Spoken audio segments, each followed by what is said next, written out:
Welcome back, everyone. Welcome back to another HomeStory Cup 24 Galactic Battle broadcast for Group D.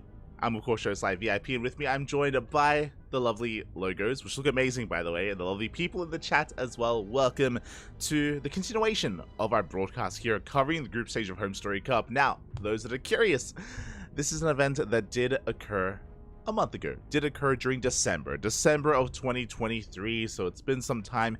Basically, whenever we have a couple of free days, whenever we don't have anything to cast live, we are here with some replay coverage of some of these big events that have gone by. Events like HomeStory Cup, events like ESL Masters Winter, events like DreamHack Atlanta. So again, just because we don't have anything to cast live, we still want to keep the show going, and we've gotten our hands on the HomeStory Cup replays. Of course, they are publicly available, and we are here covering Group D. We've already casted Group A, Group B, and Group C.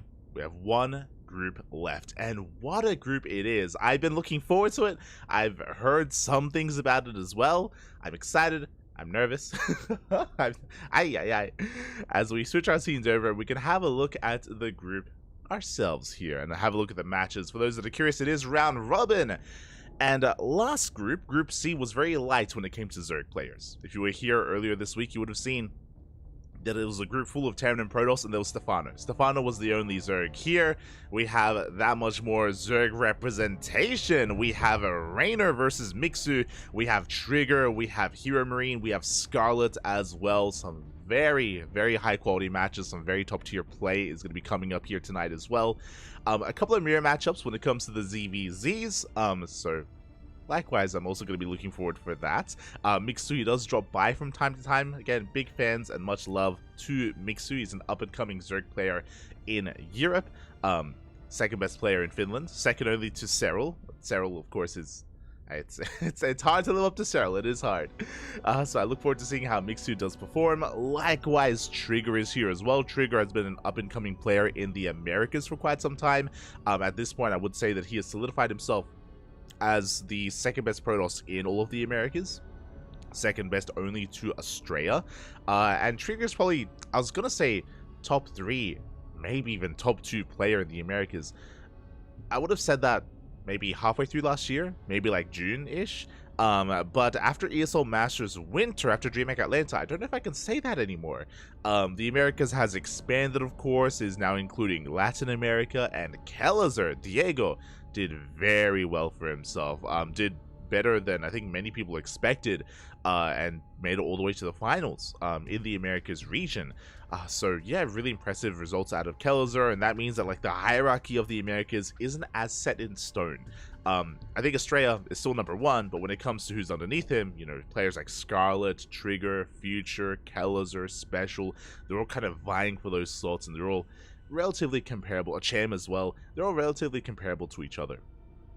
All depends on, you know, who's feeling better on the day, and it's going to be exciting. To see kind of these regions clash, the Americas against the North Americas, as Trigger and Scarlet are going to be there representing Canada. It is a bit of a shame. It is a shame that they have to face off against each other, like the 2 Canadians in the tournament, and they happen to be in the same group. Admins. What's happening with the seeding here, Bobby? Shaking my head. But regardless, really cool to see the both of them. Of course, Hero Marine, Big Gabe, one of the strongest Terran players in Europe. Top 3, arguably top 2. Pretty comparable with Spirit. Of course, Clem is the best that some would even say, maybe I would say as well, the world has to offer when it comes to Terrans right now. Clem, he's cut above the rest, but you know, in Europe, underneath him, we have Spirit and Hero Marine, and again, they are very, very terrifying players in their own right as well. So Hero Marine is going to be representing the Terran race. Likewise, this is only going to be today's broadcast. We have cut the broadcast into 2 parts. The second part will be casted next week, which will be the remainder of the group. Bam! As you can see before you, we have Trigger versus Mixu, Rainer versus Scarlet, Hero Marine versus Rainer, Mixu versus Hydra, and Trigger versus Scarlet. So that Canada v Canada to end it off, and that'll be next week. That'll be next week's broadcast, the second half of the group. Again, it is round robin, so everyone plays everyone. We'll get there. We will get there. But a lot of matches, which is why we do cut up these HomeStory Cup broadcasts into two separate broadcasts, just so we can cast everything, we can get involved in everything. Those that are curious, when it came to the live event, I believe 3 of these matches were happening at the same time, and I don't think everything got casted. I'm uncertain of that, but I do know that there was a B stream and maybe a C stream at the live event, so a lot of these matches were all happening at the same time, and they're all kind of overlapping with each other, and we're here to just take our time, get into all of them here right before us. And you can see our starting match. It is going to be Rainer versus Mixu. Now, of course, Mixu is coming into a group full of Titans. I don't envy him, but I wish him the best.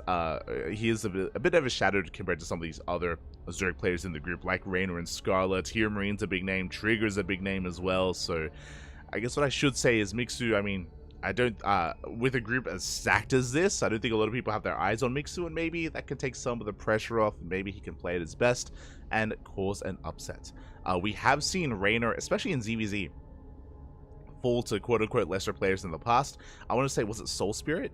I want to say Soul Spirit and maybe even Young Yakov have caused upsets, bringing down Rainer before. I know Young Yakov is a little bit more hot at the moment. Like I think he's a little bit more on the rise in recent times. But even a couple of years ago, again, Soul Spirit was able to even have his own pop-off results as well. So we'll see. We'll see if we can make some magic happen here as we get ready for our first series, as we get ready for our first game. Let's go. Let us go. Catching him in the chat. Good morning, good morning. Oh, hello everyone in the chat as well. I see Frost in the chat, Babylings, Stan, Pecoeta, Terran Lord as well, Dazzy, Noam Chomsky, as well as Chico. ¿Qué tal? ¿Cómo estás? Good to see you all. And again, I hope you've been all having a great new year. Hope you're all enjoying the coming weekend as well. As here we go, spawning in the bottom right hand corner of Oceanborn, we have the, oh my, I thought this was a ZVZ. Never mind, we have usually the Zerg player, but off racing as Protoss. We have the Italian, now Protoss player representing Team Basilisk. It is Rainer. I'm shaking my head. It's spawning in the top left hand corner. We have his opponent. We have the blue Zerg player representing Berserker Esports. The Finnish Zerg. It is Mixu. Here we go. And yeah, this makes sense. I do think that, I mean, we've spoken about this before. Whenever Rainer does off race, Rainer is on record saying that he doesn't really enjoy ZVZ, and he's not the most confident in ZVZ as well. So whenever he can get away with it, he will play Protoss. He will play Protoss. We've seen him play Protoss against Sterile. We've seen him play Protoss against almost anyone. We've seen him succeed and also struggle at times. I do think that Rainer's Protoss is strongest when he's up against a standard player. We have seen his Protoss die many times to aggressive play, decisive play, cheese, all-ins. That's where Rainer can sometimes struggle the most. But if Rainer is able to establish himself, if he's able to get into a 3-base economy and then a 4-base economy and like max out, like he is terrifying. Like he can control late game very well when it comes to the Skytos army with High Templar, Disruptors, Spellcasters, unit control. Rainer, he can basically control it like the best Protoss in the world, or like the best Protosses in the world when it comes to his late game army control. Can he get there though? That is the question. We'll see what Mixu has in store for us. As again, I was a little bit caught off guard. I'm gonna have to change the, hold on. I have to change the out of game logos. I assumed that Rainer would be playing Zerg, but that is not the case. Not at all. And here we go. The probe is going to be heading towards that third. Is going to be chipping away at that drone, getting quite a bit of damage actually. So we have to be careful. Rainer can always dip back in to get another worker. Likewise, behind this is going for a Stargate opener. I don't expect anything fancy out of Rainer. I could be wrong, but my assumption is every game here, whenever he plays Protoss, is going to be a Stargate opener into Oracle, into Triple Oracle, third Nexus, into a 3-base economy with Blink and +1. I'm assuming standard play, but we'll see if Rainer does spice it up with something like Glaive at Eps, or a double Stargate Void Ray, maybe a Phoenix opener. There is a lot on the table here. I'm just not too sure what Rainer's tendencies are. I don't get to cast Rainer's Protoss too often. I think the last time I casted his Protoss was Masters Coliseum, where he lost against Dark. I remember that quite vividly, losing against Dark with his Protoss. I do also recall watching him against Serral, I guess maybe a couple of months ago. That did occur as well.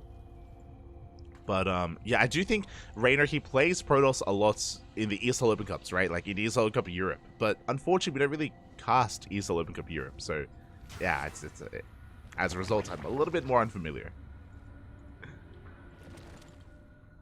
I don't get to cast as much of Raynor's Protoss as others might. Here we go, we have an Epson going to be threading a shade into the mineral line, and we do shade into the main. Ooh, Ducklings are out of position here. Drones are going down. 2 Adepts do one-shot workers, and we get 3.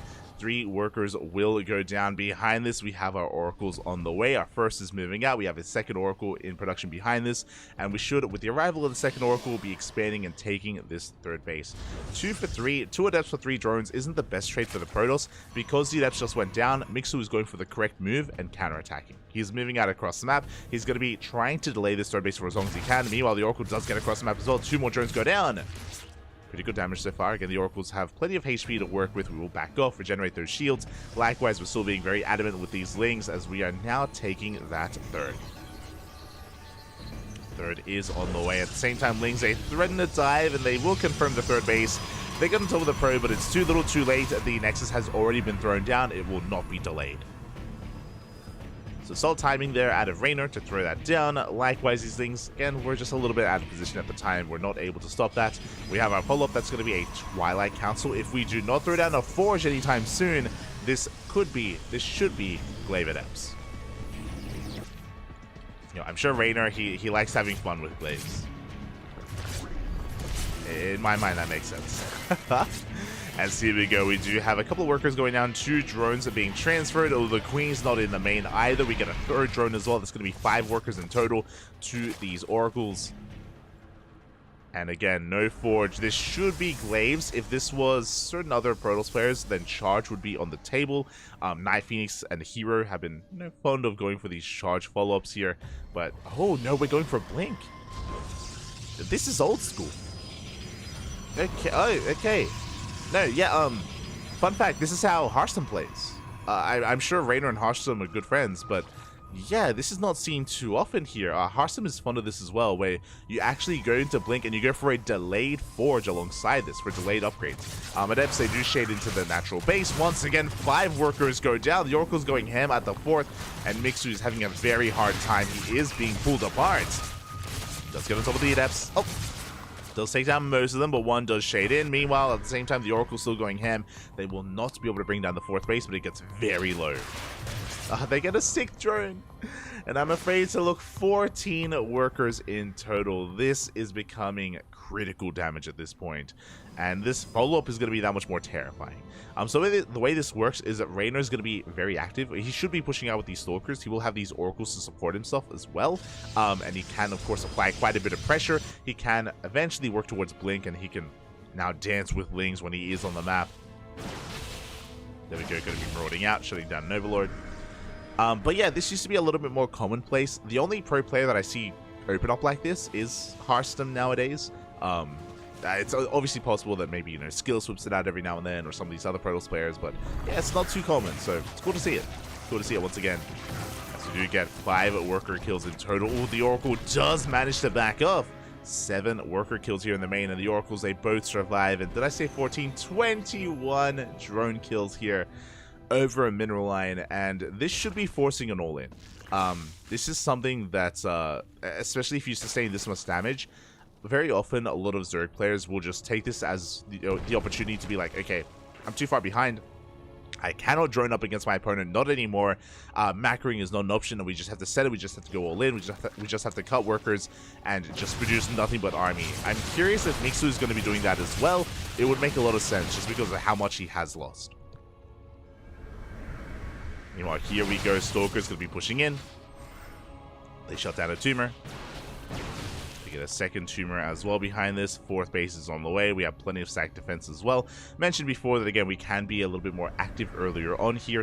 Blink is done, and we have the Oracles to protect these Stalkers to make sure they don't get surrounded. Behind this, we're transitioning into further gateway composition here with further upgrades. We have Charge on the way as well.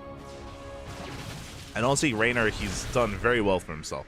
Like, the soup does lie. Even though Mixu technically is ahead in supply, that is inflated supply because of the roaches. Like, the roaches, they are not efficient supply-wise whatsoever. And Mixu is doing everything he can to try to keep up. Economically, Raynor is ahead. Lings, they try to come in from behind. Stasis Trap catches some of those things, creating a force field essentially at the ramp, creating a choke point, and we dive on top of the army. Lings go down. These roaches are so exposed, and these are expensive losses here for Mixu. A bit of a miss rally with those overlords. 2 overlords go down. We almost get a third. Raynor, Mixu is supply blocked. At the same time, going for a counterattack. This is going to be a little bit more successful. But Mixu lost so much in the center of the map. Roaches getting into the middle line. Good pull away here from Raynor. Pulling back those probes. File's going to be not quite connecting here. And up! They graze the army. At the same time, Mix's reinforcements head towards the third base. But for the most part, Raynor, he is in the area. He is nearby. And he cleans up these roaches. Can then defend his third. Behind this infestation, we're droning. Okay, Mixu, he is droning. He's saturating his bases. He's working up towards 70 workers. He's looking to go for a longer game. This is going to be difficult. So Mixu hasn't done enough counter damage, so he's just strictly behind in the economy. And in a ZVP for a Zerg player to be behind is a really brutal thing, just because their army doesn't trade as efficiently as the Protosses. They need that better army to be able to afford, you know, this cheaper army to be able to afford to trade with the Protoss. This is a little bit better here. We do end up going for a bit of a Roach counterattack. 3 probes go down at the same time. Roach is moving towards the natural, but they're on move command, and now they do break in. It'll eventually break in, but we had enough time here to respond. These roaches are being absolutely cleaned up. Oh my god, only 3 probes go down. At the same time, you can see how active Mixu is being. The downside here is that, again, he's burning through his bank. He's spending a lot of resources to try to make this happen, and he is not breaking through. The recall was on point. Raynor, he does teleport on over. He does shut this down. And Mixu just does not deal any damage here. I'm afraid to look. That was 22 roaches. And he got 3 probes. So big investment there from Mixu. To be fair, there was a lot of pressure on him to make something happen, so I don't blame him. Unfortunately, it was just unsuccessful, and now he's even further behind from this point. Now we are taking up. If Mixu can somehow survive long enough to get a good lurker count out, he can turtle. He can turtle up, and he can try to force a longer game with a wall of lurkers. And that usually would force out Skytoss, and then that creates a different problem, but we can get to that later. As Zealots are going to be threatening a counterattack on the right-hand side. At the same time, we're going for a Ling run-by, but there are stasis traps as cannons. Shield batteries are warp-in as well. Raynor will defend. Likewise, a Queen drop into the natural. Not going to find too much damage either. And we just Giga supply block Mixu. 4 Overlords just went down. The Roach Warren as well. Hydras are getting caught out. We spoke about the potential for lurkers, but no, there are 0 lurkers out at the moment here for Mixu. Doesn't have the resources for it. Doesn't have the time. These Zealots, they force a cancel here at this northern base. I'm assuming it was a kill. It may have been a kill. I think it was a kill on that base. Speaking of, another hatchery may barely go down as all the Spine Crawlers going ham. We will clean up the Zealots. Zealots will go down. Lurkers are on the way. And again, Lurkers are a way to slow the game down, to try to equalize, try and stabilize. We just need time. Ling's going for a run by. Lurkers overextending a little bit. Looking very exposed. They will force the Stalker army back. Remember, Raynor, he's been relying on purely a gateway composition with Zealots and Stalkers. No robot production, no Colossus, no Disruptors, no Immortals. So he doesn't have the best army against Lurkers, but he catches 2 of them and up. Does shut down 2. The rest are pushing forward. Mixu being as aggressive as possible with this army. Does lose another Lurker. There's 4 Lurkers left, and they do get revealed. And we get this around. We have Zealots from one end, Stalkers from the other. A 360 surround here on this army. There is no escape, and Mixu will be losing everything here. Again, you don't need Immortals, you don't need Disruptors, just a solid economy, a good engagement. A couple more Lurkers do trickle in. But these have been costly trades here for Mixu. Behind this, we're droning. We're trying to saturate the space here as well. We're on 71 workers. as opposed to the 81 of Raynor.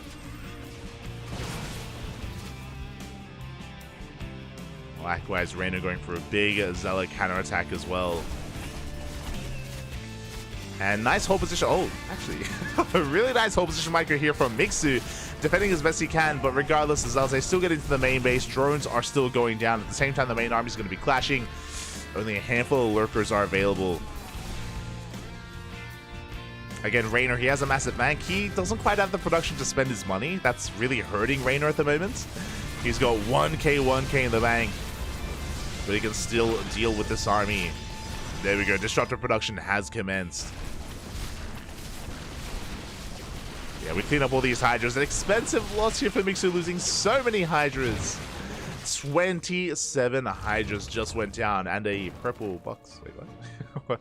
What is that? I don't know. Something outside. Is that a tumor? Guys, Mixu is still just trying desperately here to hold on. Never goes off. Oh, it does go off. Grazes the army, takes down one of the Hydras. And you can see Raynor just exceeding his opponent. He just needed a moment to actually spend his resources, spend his money. And now that he has, Raynor is about to max out. Massive stasis traps go off. These lurkers are so exposed. Zealot comes in, and we will clean up this hatchery. It will go down. Big pick off. Mixu's crazy. He's oh my god, calm down. We'll back off these Hydras. They will be surrounded. And potentially a couple of them can escape. But GG gets called. It's just too much. And Raynor will take game number 1. GG. I was not ready for the PVZs. To be honest, I was not ready to be casting Raynor's Protoss tonight, but we're here for it. We are here for it. And a solid game here out of Raynor. Again, what had, I should say, kind of a really pivotal moment in this game was Raynor achieving so much economic damage with his mainly Adept harass. The Oracles helped. The Oracles killed, I want to say, 6 drones in total, but the Adepts, they just went to town in the economy and the mineral lines of Mixu, pulling them apart left and right. And with that, remember, he lost 21 drones to just purely the harass. 21 drones went down. It was in that moment where I was like, at this point, we kind of had to just go all in. From there, Mixu tried to stabilize. If you remember, it was after that where Mixu went for these massive roach counterattacks left and right, just sending his army across the map, and he didn't achieve much with it. He lost so much of his army, and he traded with the army of Raynor, not with the economy. So he was not able to stabilize economically.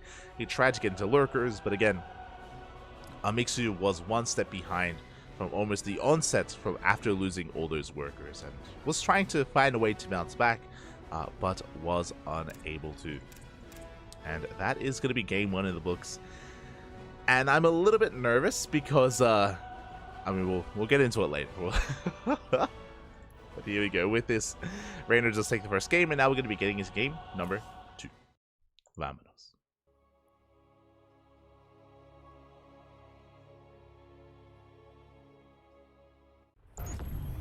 Sí, no Spanish language, por supuesto. As here we go, spawning in the top left-hand corner of Hardlead, we have the Finnish Zerg player, the Red Zerg, representing Berserker Esports. Ooh. Looking to fight back, looking to force the ace match here. It is Mixu. And spawning in the bottom right-hand corner, we have as opponent, we have the Italian, usually Zerg player, but here he is playing Protoss, representing Team Basilisk. It is Raynor.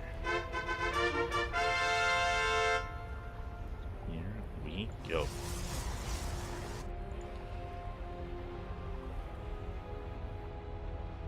And again, Raynor looking strong in that first game. I'm a little bit concerned about game number 2. The reason why I say this, Hardlead is a very small map, very short rush distance by ground. Aggression is favored, and I mean, I guess that applies to both players. We'll see how our players approach this. Mixu could try to go for a big 3-base all-in.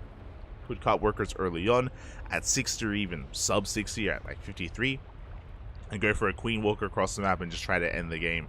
Likewise, this wouldn't be a bad map for a Twilight Council opener, or even like a Stargate Oracle into Glaive Adepts afterwards as well. Like, we have aggressive options for both players, and we'll see how things do go.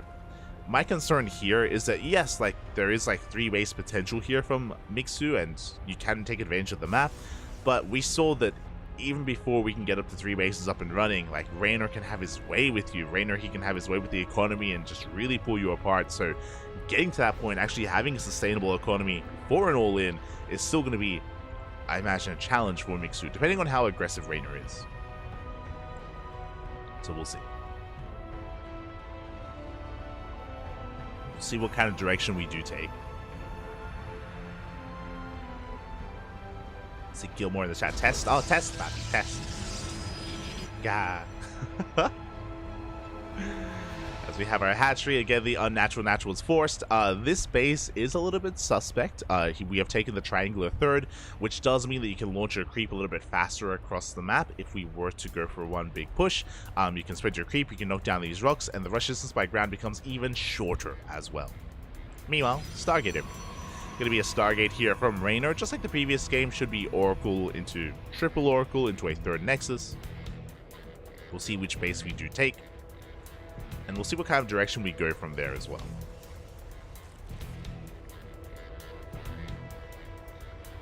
As Raynor is going to be pulling back.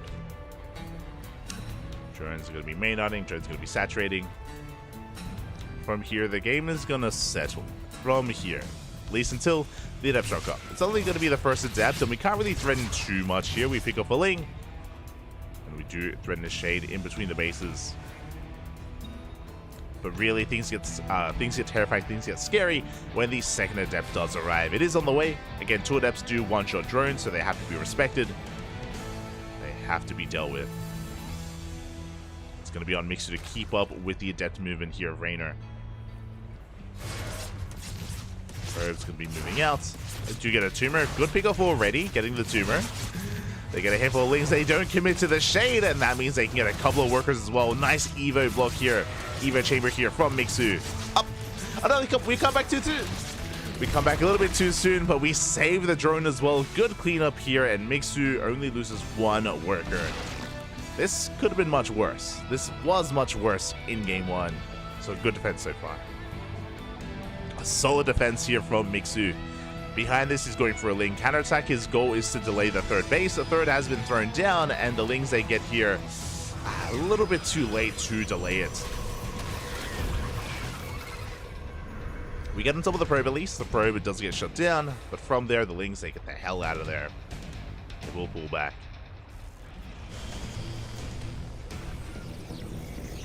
From here, Raynor, he hasn't achieved as much damage as previously, but we have more Adepts on the way, soon to be sent out. Oracles as well. Likewise, 2 Adepts, 2 Oracles do one-shot workers. We have 2 Adepts on the left-hand side, we have 2 Oracles on the right. The Queen's going to try and keep up, and so far, good reactions. We do get 1, we get 2.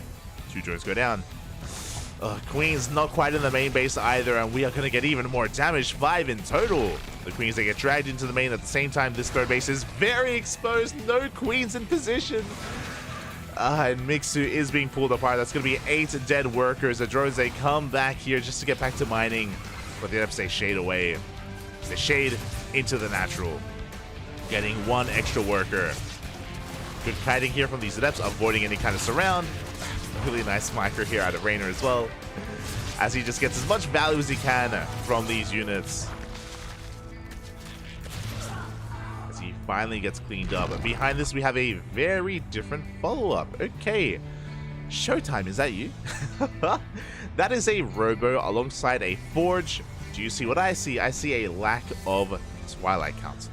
No Twilight Council, which means a delayed blink and delayed charge. Big prioritization on upgrades and immortal production as well, to eventually get into a Robotics Bay, into Disruptors and Colossus.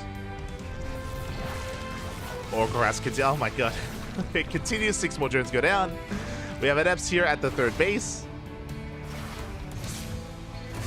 And there's that first immortal. So basically, this is a style that Showtime is very fond of. It's basically a very tech-heavy, very tech-heavy style where you turtle up back at home.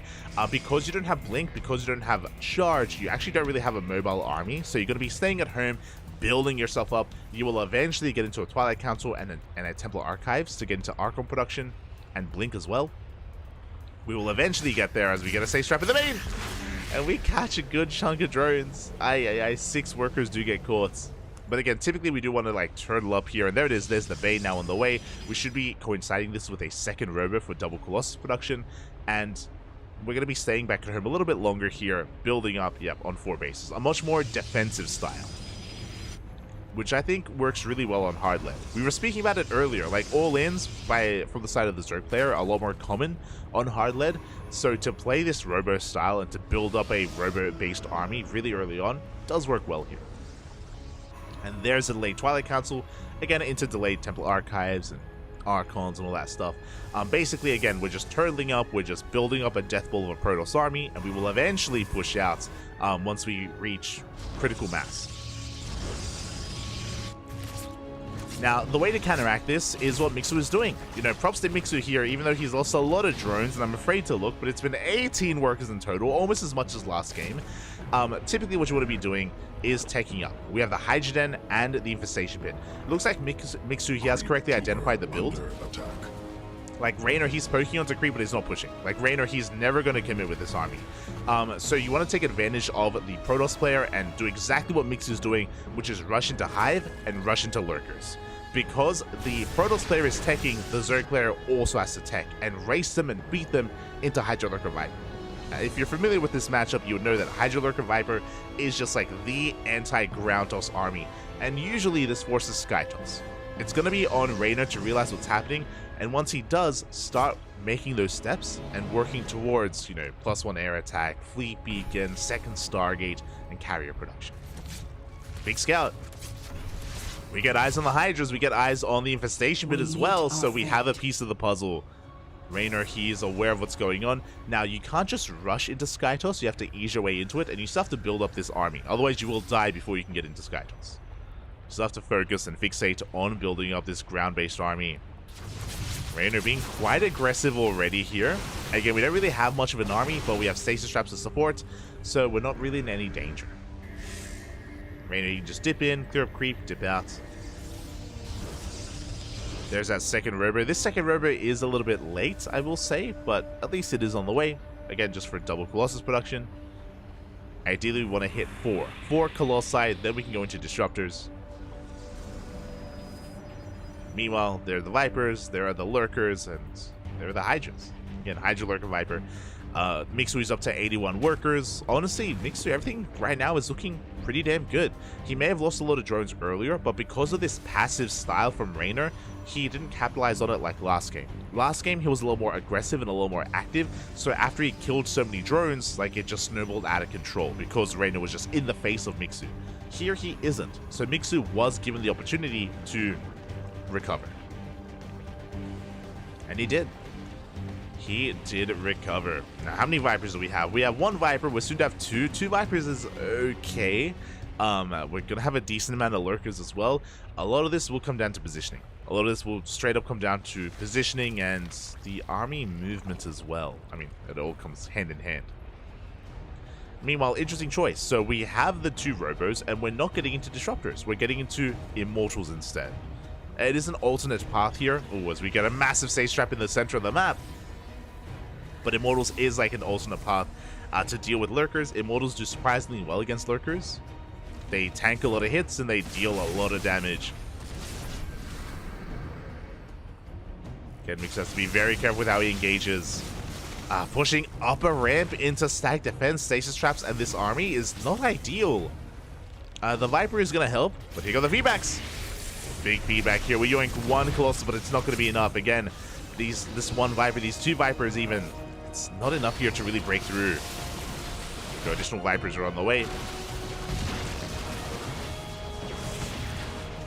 Now, typically what you want to do in this position here as a Zerg player, the Protoss is on 5 bases, which is scary. We do need to break in. We do need to break one of these bases. These rocks ideally would be knocked down, and we have to threaten both locations, maybe even threaten a run by. But there's a full wall here on the left-hand side. We are going for a backstab. Good moves out of Mixu. Gets into the mineral line. But we do blink on forward. We're going to be focusing down the lurkers. Lurkers will fall at the same time the main army's pushing through. Trying to push through. Mixu's thrusting force gets cleaned up. Lurkers are breaking on in. Again, we need those abductions here to actually deal with the army. 10 probes going to be going down. We get the first abduction here on an Archon. We have the counter feedback. So feedback here from his opponent. Oh, we're going for a Zealot counterattack at the same time. Mixu gets caught out. He exposes his lurkers. This is the moment. This is the moment here for Raynor. Yeah, the lurkers are left completely exposed and we can push them back. Well, they do burrow though. Archon's taking a lot of damage. Blinding Cloud barely going to be able to hold on. Mixu, he does maintain his position. At the same time, he does force back those Zealots. Did lose 6 drones. Mixu has to be careful. He has to make sure he does replace those workers. Otherwise, over time, he will fall behind.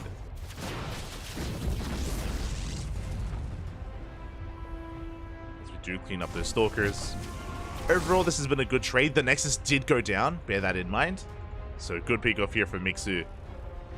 He does have a little bit of momentum in the side. There we go. We have 2 more drones on the way. We are saturating, at least a little bit. Zealot Ryback comes in. Hydras get caught out. No, the Jumper Lord. There's 2 lurkers inside, and they do barely get in. But Mixu's army is a little bit all over the place right now. There we go. That's going to be a kill, not a cancel on that center base. Lurkers into the main. Ideally here on the high ground, they can, yeah, lay siege upon this mineral line. Good positioning here from Mixu, spitting up his lurkers at the same time as Zealot counterattack. Going to be threatening the fresh mining bases here. This northern base of Mixu. He does respond with his Hydras. He does pull back as well with the lurkers. Good moves. Oh, we aren't quite able to abduct here. A little bit distracted. That's going to be 14 workers going down. Ay, ay, ay. So much damage here. We lose 14 workers on both sides.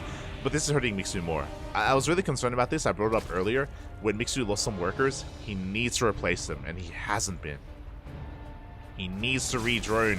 But Mixu is so hyper-fixated on the army. And he's down to 55 workers. He's down to 20 drones. And that means he cannot keep up with these trades. Mixu is going to run out of money. He will run out if he doesn't re-drone here. I mean, he's been doing well for himself. He's been killing and denying the center base twice now. He did well harassing across the map. Killing a lot of probes. But again, it does feel like he's tunnel visioning a little bit too much. Zealot Runby is going to be coming in, catching even more drones. We'll be able to deal with this. Again, I'm sure Mixu, he wants a main fight. But if it goes awry, Mixu, he can't remax, not anymore. Does get a couple of these Immortals. Gets 2. Gets an Archon, gets another Immortal. I mean, these are really good pickups. Like, again, these are really good trades here from Mixu. He's just all in. He even picks up a Colossus. Like, this is great. But behind this, we're out of money. Like, we have no minerals. We have no bank. We have 1,000 gas, that's true, but no minerals in the bank. Now we're droning. Making 4 workers.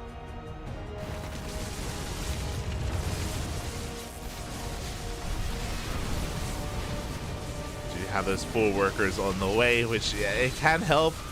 Oh, this army taking a lot of damage from those Colossi.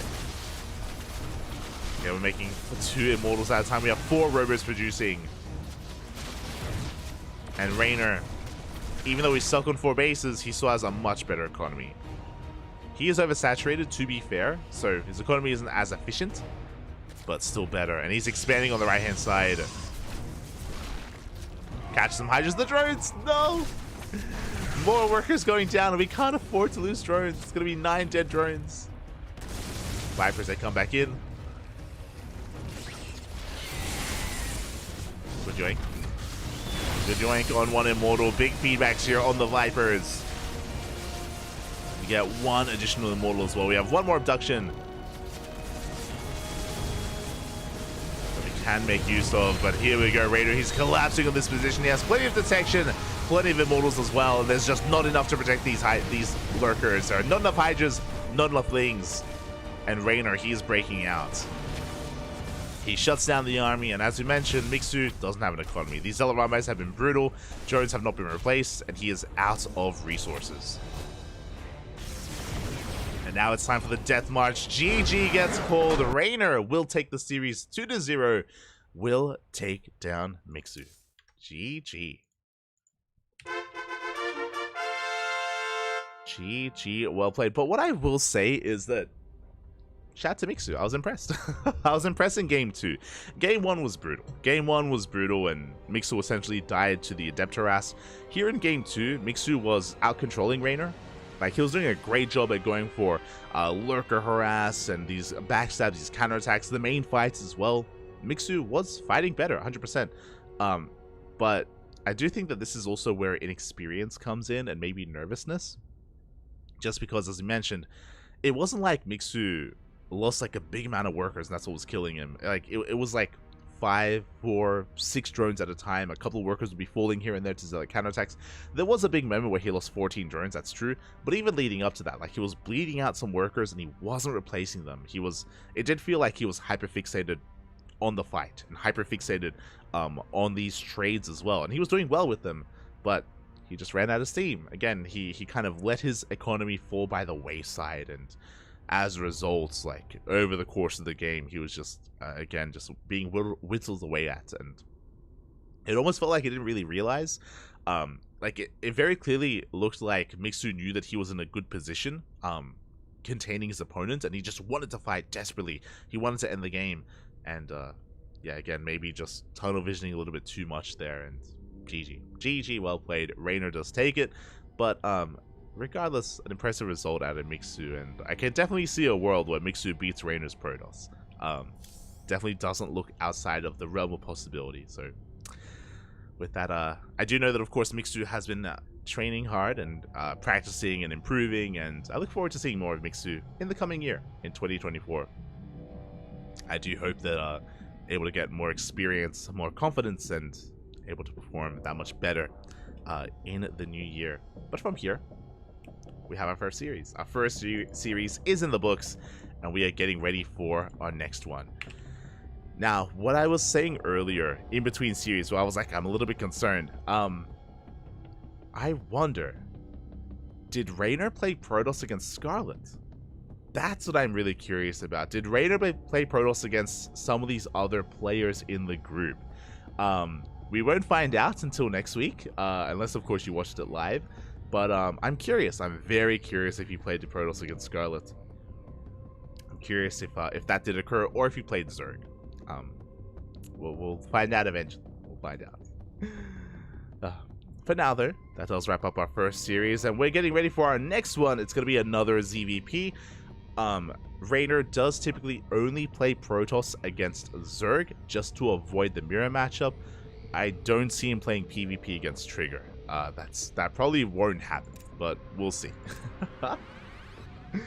We shall see. And yeah, I have confirmation that Rainer did play Zerg. So again, he typically only plays Protoss just to avoid the mirror matchup, which is not going to be the case here. And we are going to be settling into our next series, into our next ZVP. Let's go.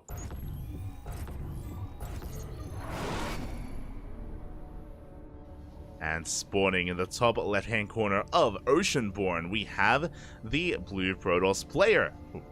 Blue Protoss, the Canadian Protoss representing Team Basilisk. It is Trigger. And spawning in the bottom right-hand corner, we have as opponent, we have the Italian Zerg player, the Red Zerg representing Team Basilisk as well. It is a team kill. It is Rainer. If he plays against Cyril, why not against Scarlet? True. Against his better judgment, he may play Protoss against Scarlet. I mean, again, he didn't look very convincing against Mixu, is why I'm concerned. Like, there was definitely moments where Mixu was outperforming Rainer, so I'm not too sure how wise it would be for Rainer to play Protoss against Scarlet. At the same time, Scarlet is very much so vocal about her disdain for the ZVP matchup, and it is something that she doesn't enjoy, so it may be worth it anyway. It may be worth it for Rainer. We'll get there. We'll get there.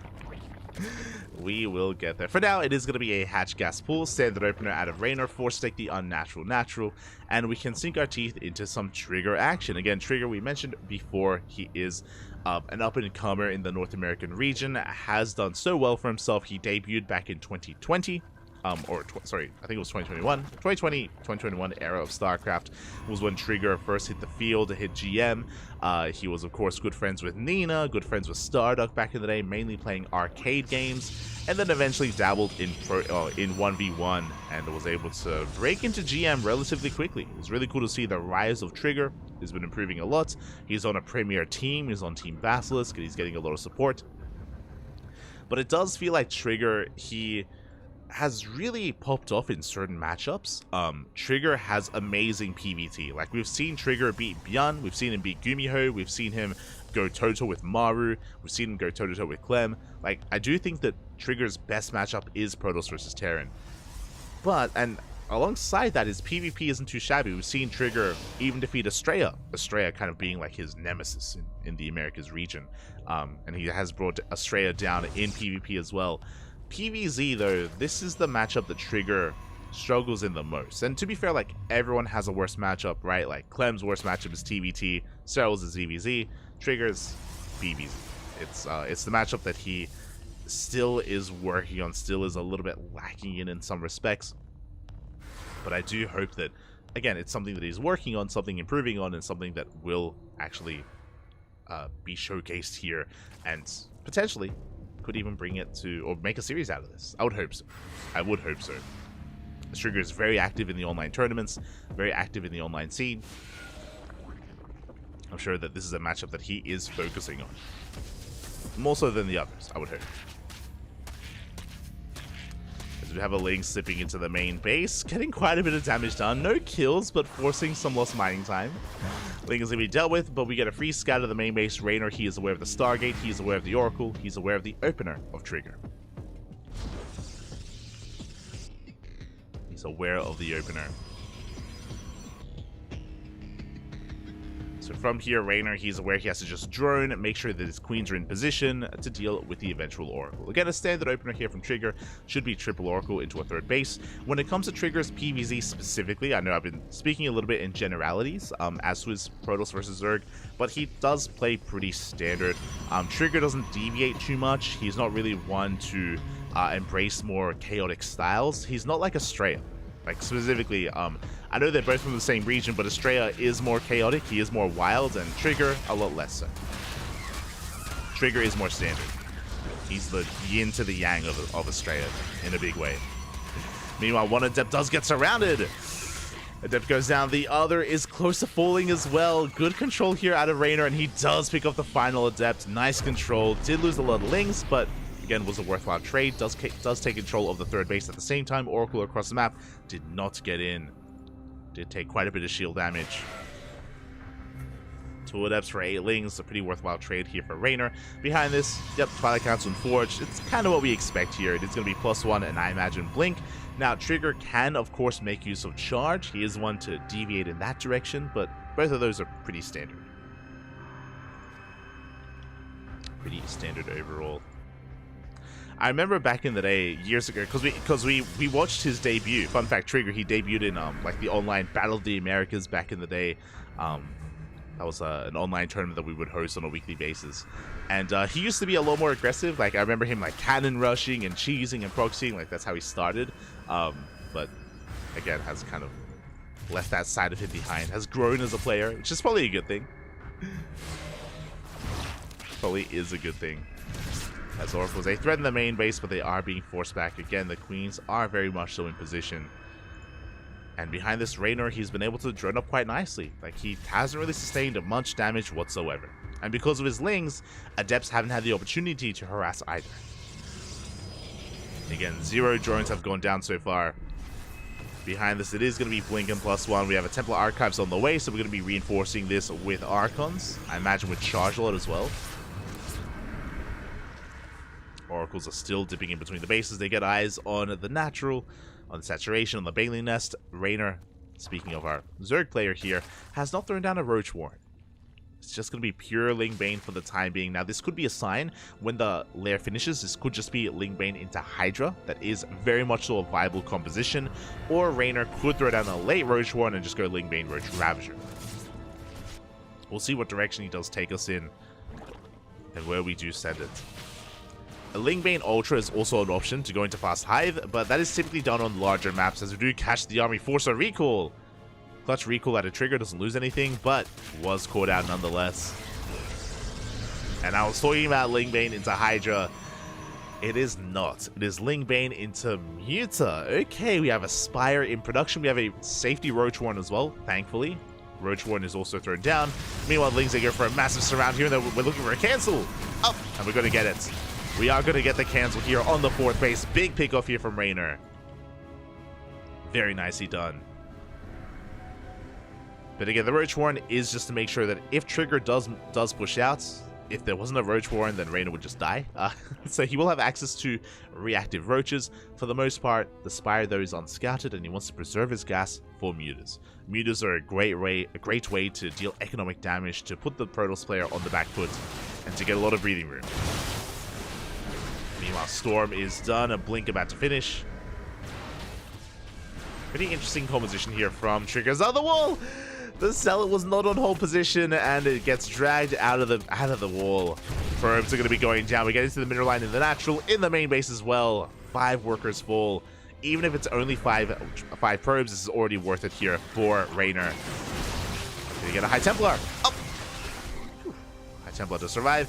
Army is dragged out of position. Now we can get on top of the 4th base again.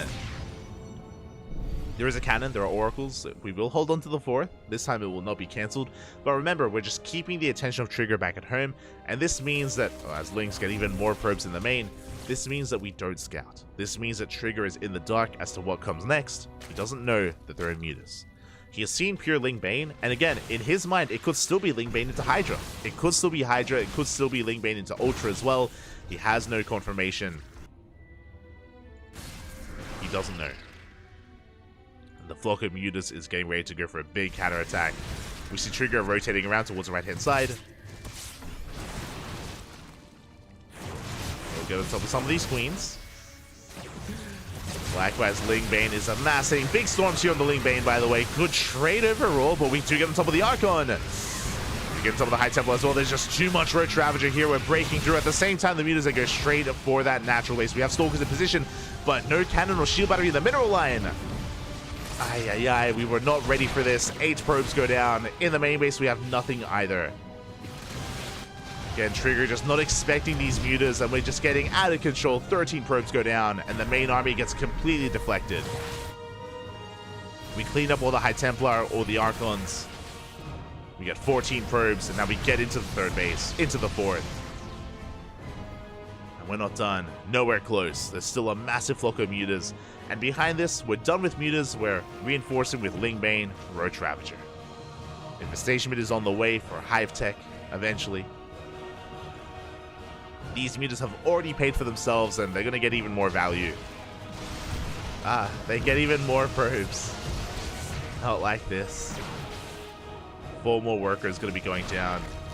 And again, we're just amassing a death pool of an army here on the right-hand side. There's a handful of gateways left to defend, but remember, Trigger, he lost all of his High Templar and Archons. When it comes to this army composition from Trigger, it has to build up over time. Like Archons and High Templar, they gain value over time. You want to hold on to them. They're so expensive. And we've lost so much. We've lost too much at this point. No storms available. The Banelings just roll on in, roll past the army. Get big connections here on the Stalkers. The Queens are waddling in as well. We don't even need the Queens, but they're going to help nonetheless.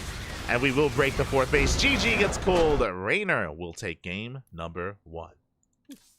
GG.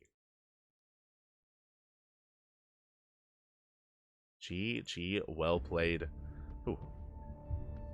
Yeah, a solid game there out of Raynor. Again, because of how aggressive, because of how in Trigger's face he was, Trigger never really got the opportunity to scout. Or I should say, just never had the breathing room to scout, or even the foresight to. And unfortunately, as a result, he was in the dark. He didn't know what was coming next, and he was woefully underprepared for those Mutas. Again, no sack defense in either one of the bases, no Phoenix production either, despite having the Stargate.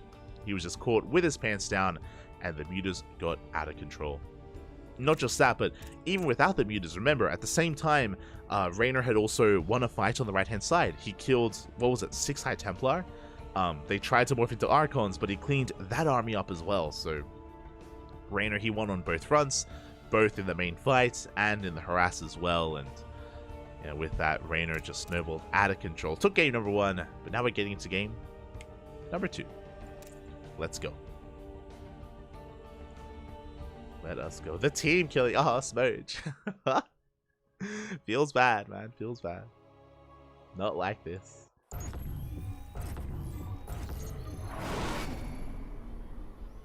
And spawning in the bottom right-hand corner of Site Delta, we have the Canadian Protoss player, the blue Protoss representing Team Basilisk. Looking to fight back, looking to force that ace match. It is Trigger.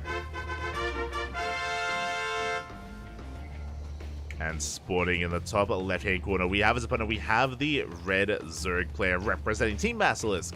It is Raynor.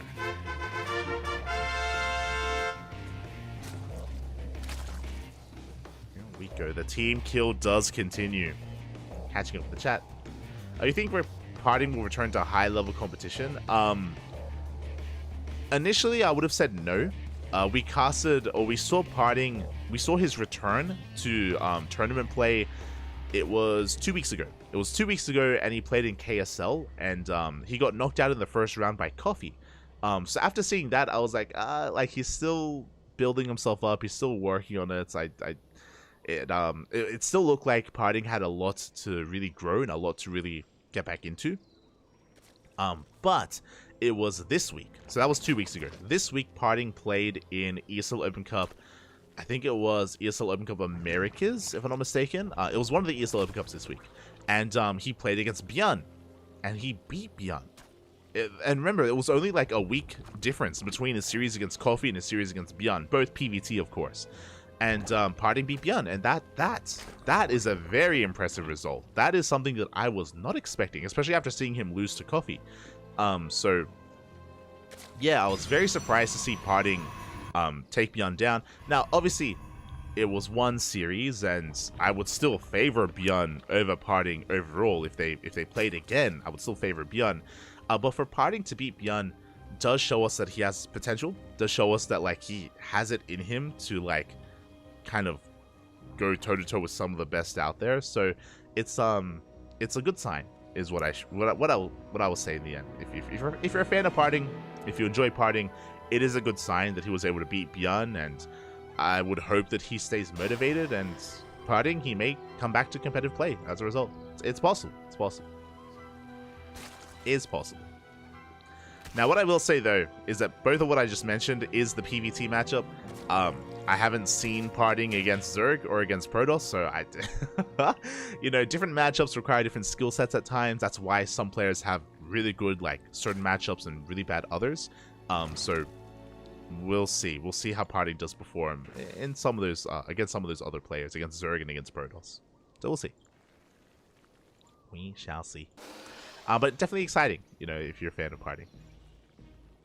Regardless, behind this, we're getting into our game. So far, standard openers, nothing too crazy. It was a hatch gas pull out of Raynor, forced to take the unnatural natural.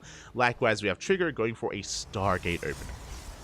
For Stargate opener here should be Oracles, and we should be getting into a third base. There it is. Oracle is in production. Third base is soon to be on the way.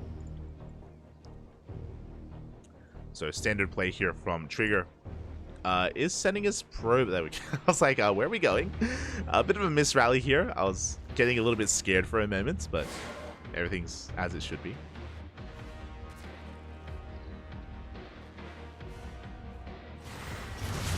As that's a shade into that third base. They're going to be able to get one worker. Not a bad pickoff, but the Lings are able to keep up. Link speed is done. We shut down one of the Adepts. Good control there out of Raynor. He locks down the second Adept, and he will bring it down as well. Very big pickoffs here from Raynor. With the death of those Adepts, that means that the third base is going to be that much more exposed for Trigger.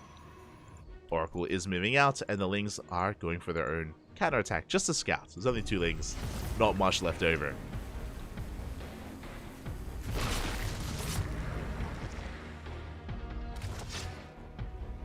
Ooh, as the Oracle does get into main base, Raider being a little bit greedy here. No Spore in position. We'll be losing one worker. We'll be losing a lot of mining time as well. Rainer, is that a laser? Is that you? Rainer, you're cutting quite a bit of corners here. Does get a Spore at that third base. At the same time, Lings did confirm the third base of Trigger, but aren't able to do much about it. Trigger, safe and sound here on a 3-base economy. And again, he did quite a bit of damage across the map already. No major worker kills, but lost mining time, and that does add up. Speaking of, ooh, a bit of an overextension out of Trigger, does rally into the main base. Oracle comes in from behind. Oh, takes a lot of hull damage though. Have to be very careful with these Oracles. Behind this, we have a hidden Roach Warren in between the bases. Now, this was around a 4-minute 30-ish Roach Warren.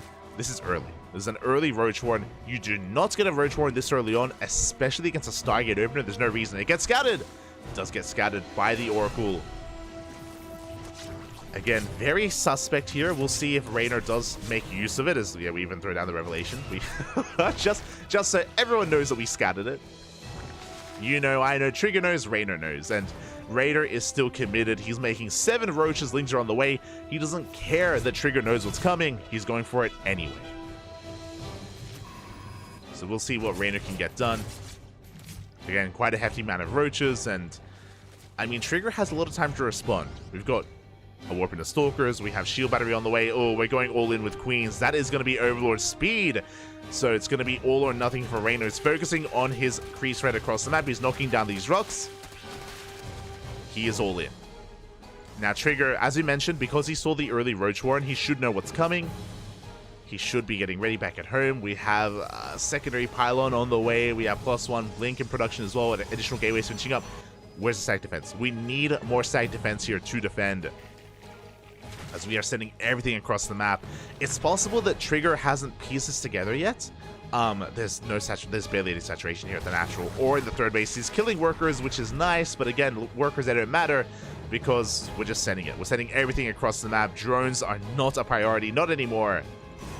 We have a second shield battery. That's okay. We need more, Papi. There's no shield battery here at the natural either. This means that Rainer, if he sees, he can ignore the third and he can go straight for the natural instead. And there we go. He goes for the surround and collapses some of these Stalkers. Blink is not done.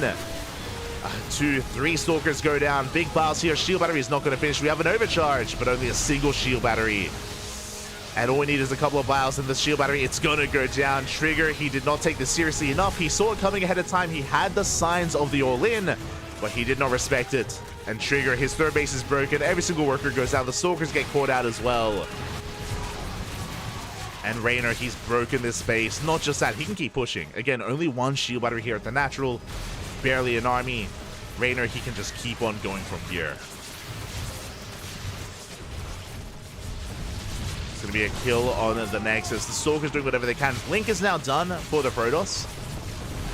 Blink is done, so we can try to trade as best we can. But at this point, Rainer, yeah, he can just focus on the natural. He doesn't have to turn around. He can keep going. He can keep pushing. We get a surround. 3 Stalkers get picked off. Vials are going to be connecting here. It's going to be on Artosis pylon. Everything gets depowered. A big blow to the production. Meanwhile, I was going to say the Stalkers. The Queens, they drop into the main. They can transfuse. They take control of the main base of the mineral line. Cybercore goes down. No more Stalkers. GG gets called, and Rainer will take the series 2-0. GG. GG, well played. Rainer does take it 2-0. And Trigger, I assume that he thought after he saw the... Okay, so he saw the Roach Warren, right? Again, it was a 4-minute 30 Roach Warren. Very early, especially against a Stargate opener. That was a massive tell already. And Trigger saw it. He even threw down the Revelation on it. And I imagine that he assumed because he saw it, because Rainer knows that he saw it, that Rainer would back off. I'm pretty sure he assumed that Rainer would drone from there and he wouldn't commit. So Trigger was taking a bit of a chance. He was taking a bit of a risk, gambling, assuming that Rainer would kind of deviate away from the original plan and macro instead. But it's Rainer. Like, he doesn't care. You know, he's not really the most cautious of players. You know, you can scout his all in. He's going to go for it anyway. Like, even if you scout it ahead of time. So he committed, and Trigger, it did look like he didn't realize that his opponent had committed to the all-in. He was constantly checking the mineral lines. He was checking and even dealing economic damage across the map, which also tells us that, I mean, this is energy that could have been used in stasis traps, right? Or even the oracles themselves could do a lot of DPS to lings. Like, oracles are pretty valuable defensively against these kind of all-ins. Like, oracles against lings, they clean them up, and then you have the stalkers for everything else. But that's my interpretation as to what just happened there, is that Trigger assumed that Raynor would back off just because he got scattered, and Raynor, he committed anyway. GG, well played. Raynor will take the series 2-0 and will maintain his lead in this group. GG. And with that, we will be looking for our next series. Again, so far we're nearing that halfway mark in Group D, or in today's broadcast. A lot of matches still to come, a lot to look forward to. A lot to look forward to. Catching up.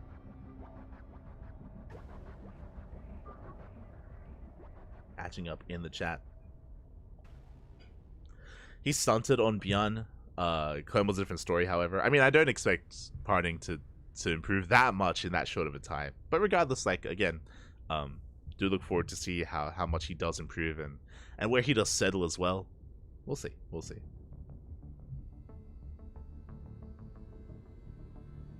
We shall see.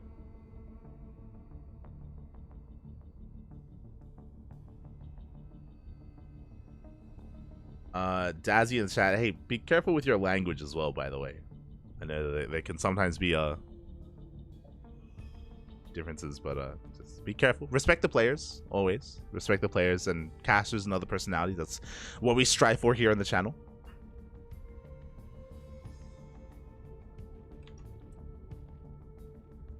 But here we go. We are settling into this. Again, you can see the rest of our matches here tonight. Up next, we have Scarlet versus Mixu, and then we have some Terran matches. We have Hero Marine versus Trigger and Hero Marine versus Scarlet in Europe versus North America. So, a lot to look forward to, and we will be diving into, finally, a ZVZ. Remember, we were originally going to have a ZVZ at the start of the night, but Raynor did off-race. So, I was a little bit caught off guard. I wasn't expecting the off-race out of Raynor. This time, it should be a ZVZ, but, I mean, let's make, yeah, okay. I was like, I mean, Scarlet has off-raced herself in the past. It's possible, but no, just confirming it is going to be a Zerg versus Zerg in our next matchup. It's going to be a first mirror matchup. First and only of the night.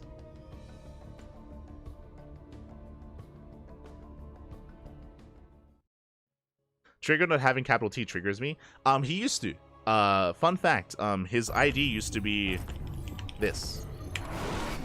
His ID used to be capital T, capital double G, and capital R. And then he name changed. I don't know why he changed his ID to all lowercase, but he used to have like a mixture of uppercases in there back in the day. But here we go. We're getting into our next matchup, and spawning in the top left-hand corner of Oceanborn, we have the Canadian Zerg player, the Red Zerg, representing Shopify Rebellion. It is Scarlet. And spawning in the bottom right-hand corner, we have his opponent. We have the Blue Zerg player, representing Berserker Esports, the Finnish Zerg. It is Mixu. But yeah, Trigger, he used to have capitals in his ID for like his first 2 years of competitive play, and then he switched. I should ask him, I guess. I don't know. Maybe he was like, you know what, screw all these uppercase and lowercase letters. It's too much. It's like, who am I, Hero Marine? Who am I, Showtime? Who am I, Innovation? Like, screw all this nonsense and just all lowercase. It does make it easier to remember. Recently, we've been casting more of European StarCraft. It took me a little bit to get used to spelling Showtime's is easy. Showtime is the starting and ending letter is capitalized. Hero Marines is a lot more random. Shaking my, like, there's no pattern to Hero Marines capitalization. Same with Innovation. But after typing the name so often in Casting Tool and in VODs, like you get used to it. But I'm shaking my head at these Terrans. Have a system. Have it, have it make sense. Easier for him to sign his autograph. True, true. As we do have a hatch gas pool opening here from Scarlet, a very similar opener out of Mixu as well, so everything is looking normal. Again, we get our first mirror matchup here. Finally, Mixu gets a ZVZ. He wanted it earlier against Rainer, he was denied it, and now he's able to spread his wings and fly against a Zerg. I'm hoping so anyway, we'll see. Zerg vs. Zerg is upon us. We're loading into Oceanborn. Oceanborn is a very aggressive map as well. Unlike some of these other maps, Oceanborn has a very exposed third base in a way. It's close together, that is true, but there's a ramp leading up, like, from the halfway mark in the center of the map. I'm leading up towards the third base, so there's no point of elevation. There's no, like, ramp or point of elevation that you can use to defend this third, which is why we see so much aggression on Oceanborn, especially around this third base. Just because the defending player has less of an advantage than they would on other maps. Meanwhile, Bailey Nest is thrown down. No one is cutting any corners. It's going to be a third base alongside a Bailey Nest from both players. So far, both Scarlet and Mixu are mirroring each other. And again, it's a mirror matchup. This is how ZVZ should be opened up here in the other game. Now, we should be deviating once we get our third up and running. You know, we'll see if anyone does make a mass amount of lings. We'll see if anyone tries to even rush into roaches, skipping upgrades, cutting workers. A big part of ZVZ, honestly, is whether or not you cut drones. It can be very difficult to scout, very difficult to confirm the saturation of your opponent, and sometimes if you over drone, you can just die. You can just straight up die then and there if you do make too many drones or not enough.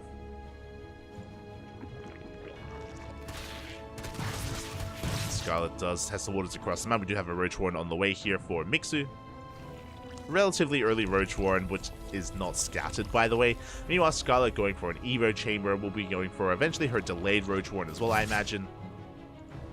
Mixu does slip into the main base, does get a full scout, getting eyes on the lack of gases, as well as the lack of Roach Warren. So a good scout so far for Mixu. Going to be pulling back. Likewise, back at home. Now getting into his own Evo Chamber. Now this does mean that his upgrade should be delayed. Scarlet should be able to get into faster +1 range or +1 carapace. Meanwhile, Ling Bane is going to be moving out. Only one Baneling here for Scarlet, but she does have a bit of an overwhelming force. Again, it's all about the Bane control.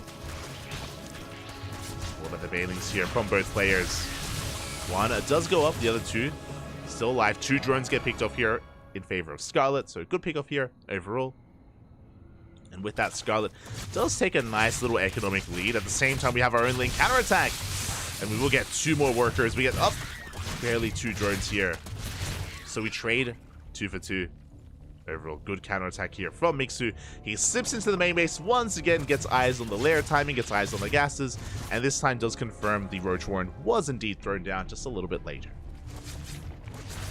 So a big scout here for Mixu. Does confirm. Behind this is building up on 3 bases. We are both droning. No one is cutting workers. We do have a couple of lings that are being active, that is true, but as long as we have good Baneling control, we should be okay.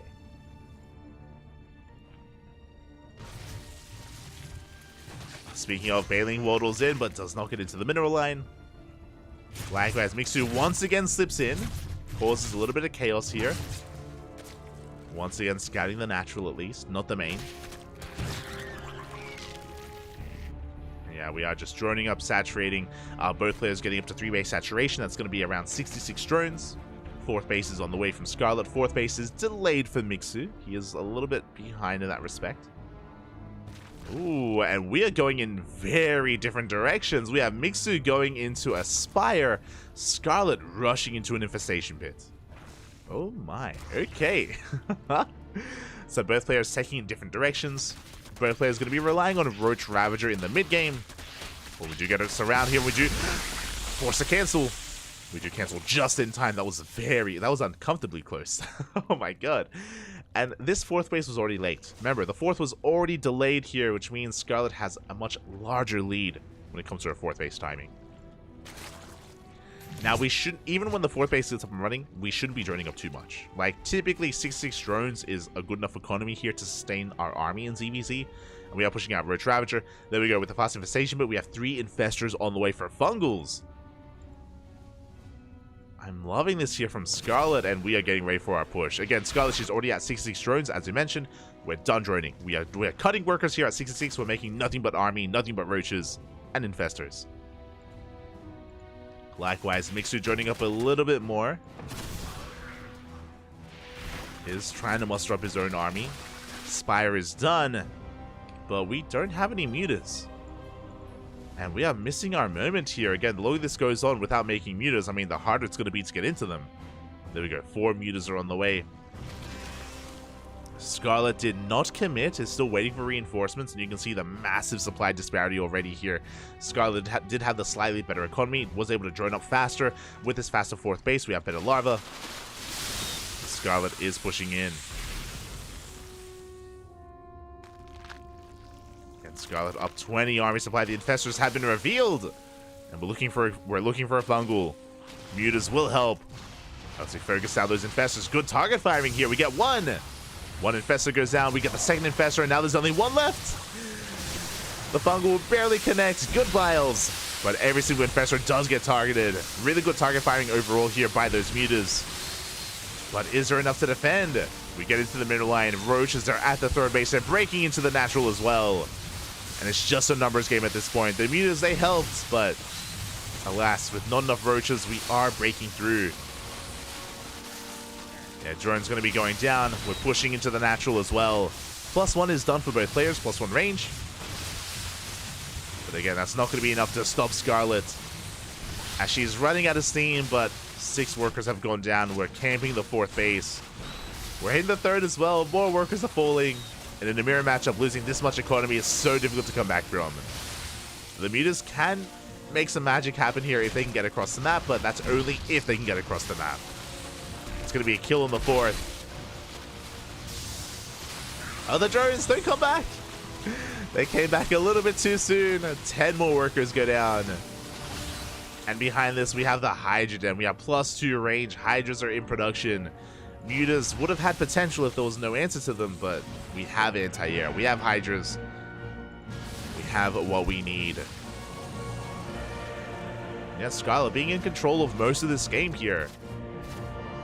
Overall, like, I want to commend Mixer for his scouting, that is true, but investing into this Spire and investing into the mutas wasn't necessarily worth it in the end. But even before that, like, we saw that he did have a hard time saturating his 3rd and getting his 4th. These were things that he was behind it. He was 1 step behind when it came to getting up to 66 drones, and 1 step behind when it came to his 4th base, and small little details like that can be enough in a rare matchup to just swing things heavily in favor of your opponent. As the mutas are chased down. Roaches rallying into the natural as well. Now, Hydras are not ideal against roaches, but we have an overwhelming number. Like, we have plenty of Hydras to deal with this, even if it's an inefficient trade. Mixu just does not have enough.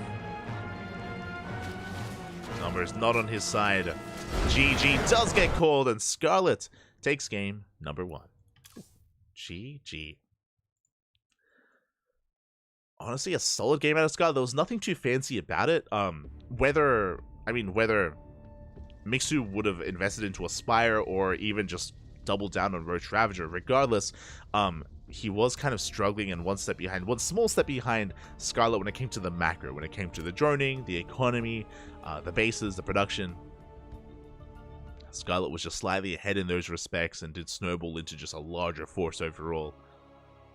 You could argue that maybe Mixu invested a little bit too much into Ling run buys and just Lings in general, which did slow down his droning, but here we go. Now we're getting into game number 2. Getting into game 2 and spawning in the top left-hand corner of Hardlead, we have our Canadian Zerg player, the Red Zerg, representing Shopify Rebellion. It is Scarlet. And spawning in the bottom right-hand corner, we have her opponent. We have the Finnish Zerg player, the Blue Zerg, representing Berserker Esports. It is Mixu. I'm kind of sad that no pro player has their actual legit name as a barcode. You mean just the word barcode or an actual barcode? I mean, that'd be kind of weird. I mean, I'd like to think players want to have their own identity. Maybe that's a thing like in other esports. I don't know. Is there like a barcode in like League of Legends or Dota or something like that? That's gonna be a thing, right? That's gonna be like an edgy thing for some kid to do. Be like, I am barcode. I am Legion. I'm sure that's gonna be a thing somewhere. Yeah. But now though, is going to be a standard hatch gas pool. Once again, standard openers out of our 2 players. We're loading into hard lead. Hard lead is a much more aggressive map compared to Oceanborn. It is kind of one step further when it comes to the shorter rush distance, when it comes to the more exposed natural base as well for these kind of big pushes. So we'll see if Mixu decides to be a little bit more aggressive here, a little bit more assertive. Again, the pressure is on Mixu to bounce back. Pressure is on.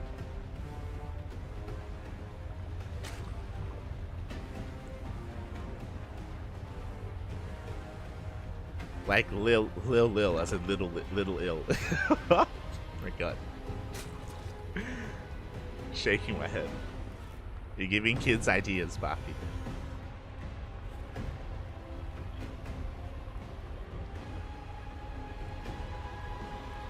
Hold on, you know what? Liquipedia barcode. There you go. Barcode. There's a player. There's a lot. Oh wait, there's a lot of barcodes. There's a player called Barcode in Counter-Strike. There's a Hungarian player in Counter-Strike called Barcode. There's a player in Halo called Barcode. There's a player in Valorant called Barcode. And there's a player in League of Legends called called Barcode. There you go. And in, what is Omega Strikers? It's a player in Omega Strikers called Barcode. And there's a Barcode in Heroes of the Storm. There you go. Fun fact, StarCraft 2, one of the only esports that doesn't have a player called Barcode. There you go. I was curious. There was one in Heroes, there's one in Valorant, CSGO, and Halo. And League of Legends. So, the more you know. The more you know. Apparently very common.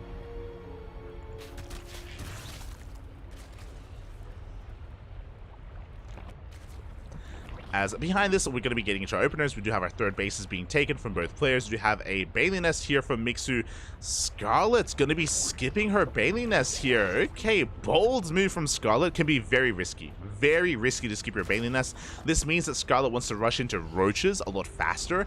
But it also means that if we do end up into Lingbane aggression, Scarlet will be at a disadvantage. Yeah, rushing into Carapace, this is roaches. We're rushing into roaches, so this is going to be an all-in out of Scarlet. Roach Ling can hit very hard, but before she can get into roach production, Mixu has potential. Here we go for a massive counter-attack. A Queen is going to get caught out. Nice catch here from Mixu. Our second Queen is going to be a little bit greedy, and there we go, we're going to have to back off. Likewise, Queens are knocking down some of these Overlords. Bailing's going to be waddling on in. The Bailing's up. Scarlet does react, only losing 2 Lings to that Bailing. Another Bailing does pop off as well. And again, Mixu is committed. We have 18 Lings on the way. Mixu, he knows how vulnerable Scarlet is, and we are doubling down. Again, Scarlet needs a little bit more time to get into roach production. A little bit more time. Mixu, though, going to be droning, throws down his own Roach Warren with +1 range. Does have a lot of Lings on the field, but Mixu, he's chilling back at home. Papi. Okay, there we go. There we go. I was like, mate, we have all this army. We better use it. And it looks like we may be able to barely catch a Queen. We barely do not. The Queen does survive. Now Mixu is going to be pushing. The natural base is wide open. He's going to be testing the waters. Moving towards that third. It looks like he wants that Queen. Finds it's not there. Does slip into the natural. And we'll get that Queen. Yeah, slips into the main base as well. Roaches will have a harder time keeping up here with all these Lings. And we peel off a couple of Lings. Bailings are on the way. Let's go. Bailings are on the way in the main base. 4 drones go down. Good target firing. And Scarlet, she doesn't realize. She has not seen those Bailings. Roaches are amassing again. +1 carapace is on the way. There's going to be a big timing here for Scarlet with that upgrade. And we'll see when we go in.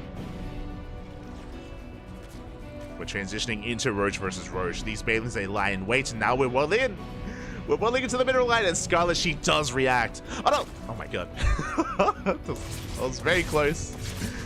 Did pull back for a moment. We get 3 drones and a lot of lost mining time. No critical damage, but damage nonetheless. And with this, Mixu is ahead. He is ahead economically. Gases are being taken. We have +2 range on the way. Meanwhile, Scarlet has +1 carapace, but it looks like, yeah, it looks like Roach speed was delayed here for Scarlet. Is now on the way. Scarlet can't really be too active here without it. Is going to be backing off. 4th base on the way. The game is going to settle, and Scarlet going for a Spire. Okay. It looks like Scarlet has realized and recognized as well. Oh.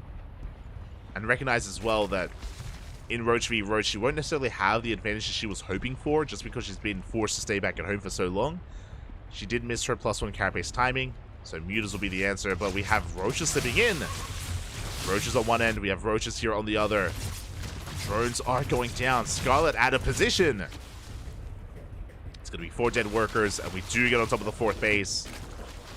Scarlet will sort away this army, but that's going to be a cancel on the 4th. I'm getting deja vu. A bit of a role reversal here, where Mixu was struggling to get into his own 4th in the last game. Scarlet, likewise here in game number 2. Oh, we're going for a Hydra Den. Okay. I mean, the Spire was scattered. Yeah, with the Roach run by earlier, the Spire was seen by Mixu. He's aware, and we have the Hydra Den on the way. The Mutas will not catch Mixu off guard. So a big scout from Mixu. Scarlet should be aware she got scouted because of the Roach run by. It was very overt, a very overt scout. So we may only invest into a handful of Mutas, and there we go. We have 6 Mutas on the way. We shouldn't be making more than this. 6 Mutas is enough to shut down these Overlords and to get economic damage done. We're still hyperfixated here on Roach Ravager.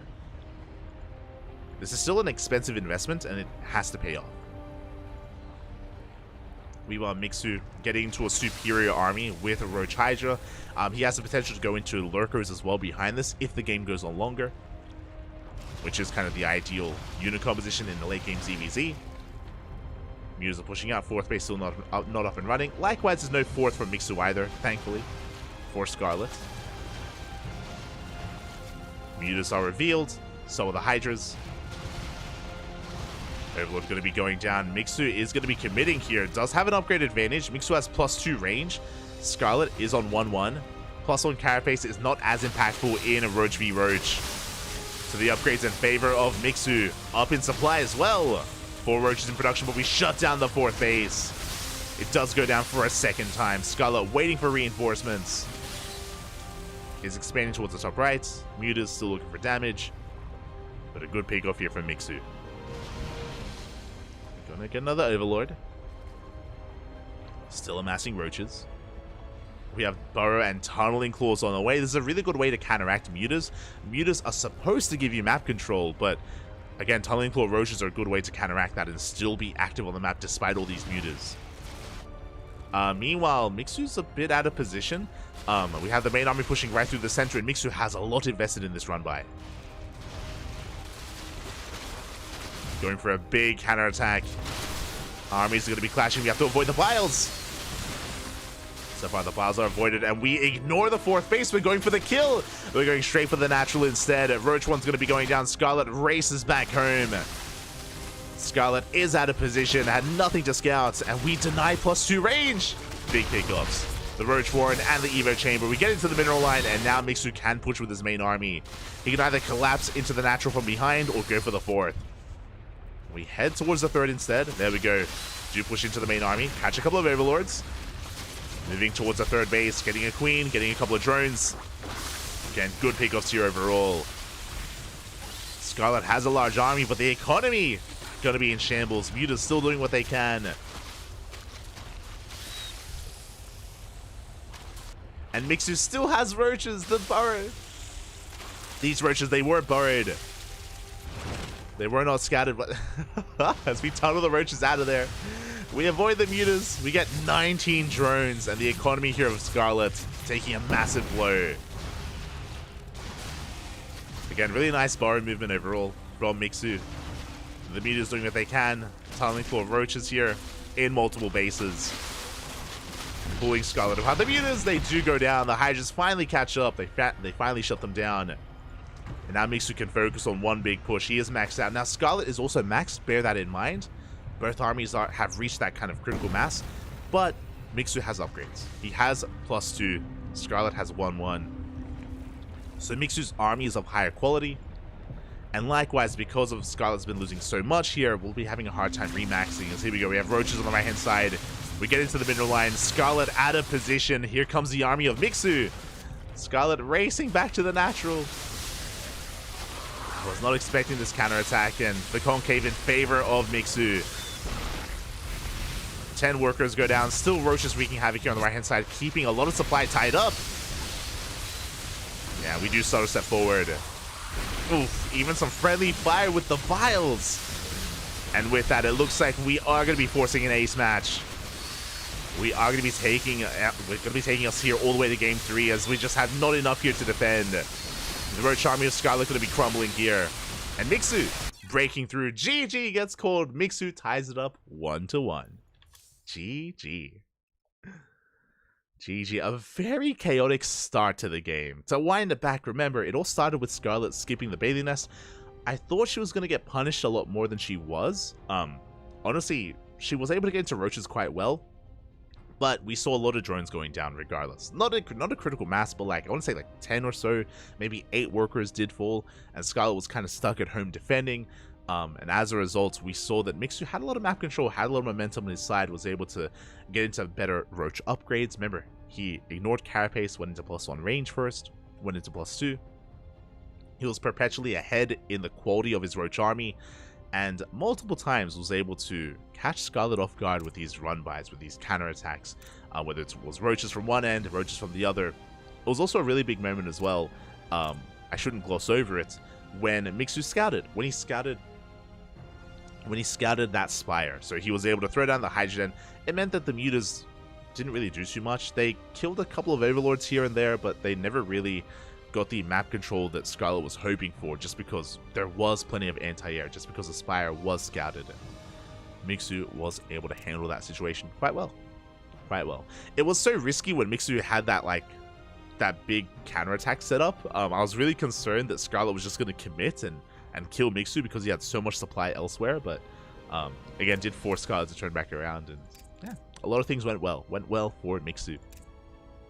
And with that, we're going into the ace match, into game 3.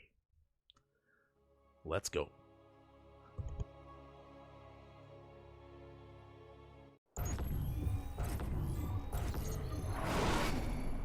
And spawning in the top right-hand corner of Hecate, we have our red Zerg player representing Shopify Rebellion.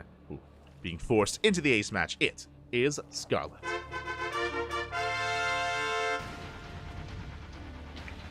And spawning in the bottom left-hand corner, we have the Finnish Zerg player, the blue Zerg representing Berserker Esports, tying up the series 1-1, getting 12 pulled. It is Mixu. Oh boy. Let's go. We have a 12 pull here from Scarlet. Now, there are macro versions of this where you just expand and you take your natural, but there are also all-in variations of 12 pull where you pull the boys and you just send everything across the map with like a spine rush alongside it. So I'm imagining that this is going to be the more macro-oriented version. We can see Scarlet actually setting up the camera location hotkeys. So we should be expanding, but we'll see. We'll see how Scarlet is approaching this. As the pool is done, Lings are on the way. And yeah, we are expanding. Okay. So this is not an all-in, this is an aggressive opener though. The way this works is that Scarlet is going to be behind when it comes to gas. So link speed is going to be late. Usually when you get into your second base, you turtle up on 2 bases and you skip link speed, you go into Roaches. Usually it's Roaches from here, from Scarlet. But the goal of all these links, and we have 4 more links behind this, is to kill workers, is to get ahead economically. It's not to kill your opponent, it is to get an economic lead. It's going to be on Mixu to drone drill his heart out. It's going to be on Mixu to control his workers as best he can, to kill these lings, to buy time for his own lings and queens, and to minimize drone damage. He has to preserve his drones as best he can. Otherwise, Scarlet will get ahead, may even end the game.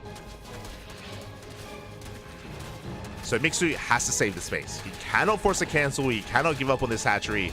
Hatchery does finish, and we should be pulling the boys. There we go. Drones are being pulled, and now this comes down to the micro. It comes down to Mixu preserving these drones and fighting against these links. So far, the army's going to be engaging. We do pull back. Some of these drones taking a lot of hits already. One worker does get picked off. Good shuffling there by Mixu. Another drone goes down. Lings have arrived. We've bought enough time. And Scarlet wants one more drone. Up, and she will get it. 3 drones go down, and just like that, the worker count is even. 3 worker kills. If the control was any worse, then Scarlet would have taken a massive lead, but with this, we even things up. We're calm. There was potential for more damage, but Mixu does hold, and now the worker counts are dead even, and Mixu has a gas lead.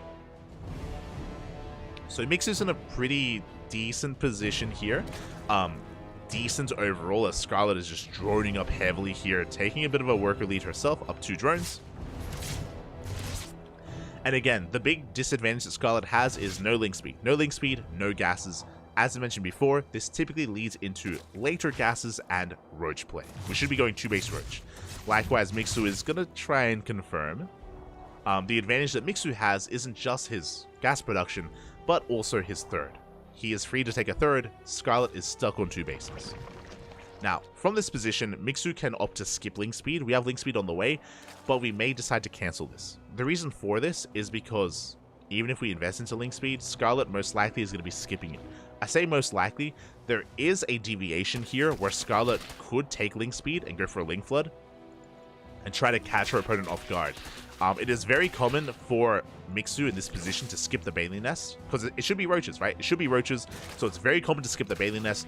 So there are some players like Dark and DRG, Raynor does this, like players, they mix it in, where if they see that you're skipping the Bailey Nest, they just link flood you.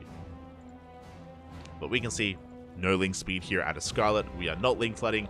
We are just playing 2-base roach. 2-base roach here out of Scarlet. Lair is on the way. And again, Mixu has to drone his heart out right now and make sure that he does capitalize on his third. As we're getting into Roach v Roach. It looks like he is going to be finishing link speed, so it's just a very safe way to play. Not the most efficient. A lot of Zerg players will cancel this, but he will be finishing it overall. Just to make sure he's safe. Now this is going to work against him. This means that he's spending 100 gas in link speed and Scarlet isn't. Scarlet going to be spending that 100 gas in roaches. Third base is now being taken. It is far later than Mixu's, but now being taken now with the safety of roaches. And the game is going to be settling a little bit from here. Big scout from Mixu does confirm the lair timing, does confirm the gases. Just making sure that it's not 2-base Muta.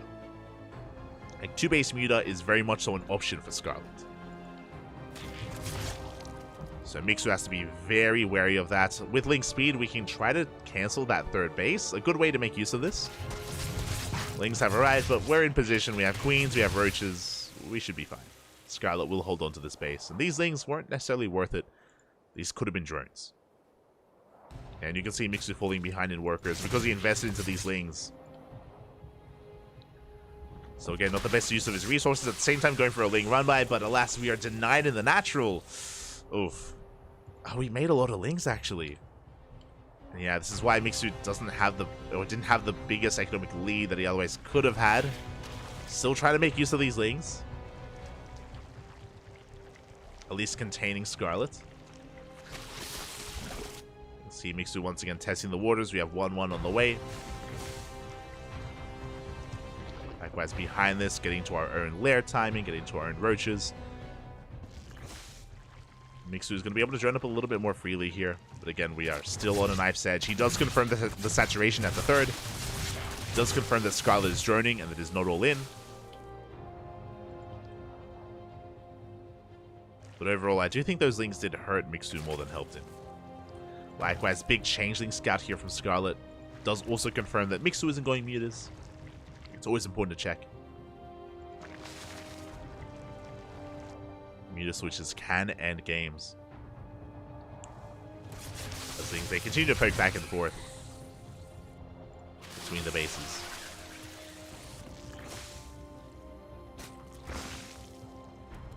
From here, we're able to just turtle on up. And we should soon be entering that Roach v Roach phase of the game. I will give Scarlet the edge here. She has a slight worker lead, and she has the upgrade advantage as well. +2 range never started for Mixu, which is concerning. So there's going to be a window available where Scarlet has +2 and Mixu doesn't. Again, these things, they keep checking, just making sure that we're chilling back at home. Behind this Scarlet, she's joined up to 67. That is the ideal worker count to stop. We have the 4th base. This will just be for Larva, and now Scarlet can focus on nothing but Roach Ravager. Mixu supply blocked. Losing an Overlord. Mixu, he has 5 Overlords on the way, and Scarlet is getting ready to push. Now is not the time to get supply blocked. Oh boy. Speaking of, hopefully the Overlords do survive. Rock's going to be knocked down. And you can see the disparity here in supply. Scarlet didn't waste Larva making Lings, didn't get supply blocked, was able to join up nicely. And we are pushing. Spine Crawlers are on the way. This is going to be a tight hold here for Mixu. Mixu down in army supply. Gonna try and force this back, buying some time. At the same time, we have Scarlet threatening a run by. Mixu is in position. So far, good movement. Good movement out of Mixu. Scarlet pushing through. The Spine Crawler will help. It will help fortify this position. We have to burrow Tunneling Claws on the way. Scarlet has the free economy here, the free resources to invest. Again, tech-wise, getting further ahead. There's a lot of potential now with Tunneling Claw Roaches. And Mixu, it does feel like he is one step behind. Oh, oh my god. 2 Overlords go down once again, supply blocking Mixu. He needs more. 3 Overlords in production. Ay, ay, ay. Not like this. As Scarlet has maxed out. Mixu's still trying to break free from the supply block. No. More Overlords getting picked off. There we go. Mixu does break free. He's no longer supply blocked. Is maxing out. And he will soon catch up in upgrades. +2 is a couple of seconds away. So he will soon even things up. We have +2 carapace on the way from Scarlet, but this is not the most important upgrade. Doesn't give the most value. It is good, but again, not a big power spike.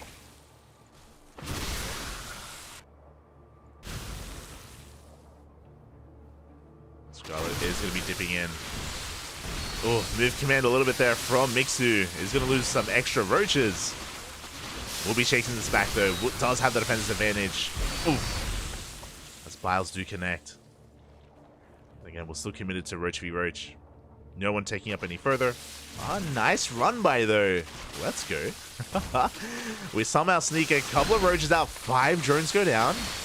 Very nice pickup. At the same time, Mixu pushing on the right hand side. Oh, we'll lose another Overlord. Just trying to break in. Oh, do we have detection? We do! Blower is revealed. At the same time, Mixu pushing on the left-hand side as well. 2 armies going to be colliding. The Biles, they connect! They do connect. Mixu having a hard time piecing this all together. He's being forced back on the right. He can take a fight here at the center of the map. So let's try to get himself some of those roaches and ravagers. He's going for a run by instead. A bold move, just ignoring the army, going straight for the natural, straight for the main. Pushing on both ends as well, trying to pull Scarlet apart, but Scarlet, she is keeping up. The roaches in the main are causing a bit of chaos, but they're Spine Crawlers. We have Spine Crawlers in the mineral lines. Scarlet has plenty of sack defense. And she is swatting Mixu away at every turn. And Scarlet has a bank, Mixu does not. Again, Mixu has had a bit of a worse economy for longer. Scarlet, she is breaking through. Mixu out of position.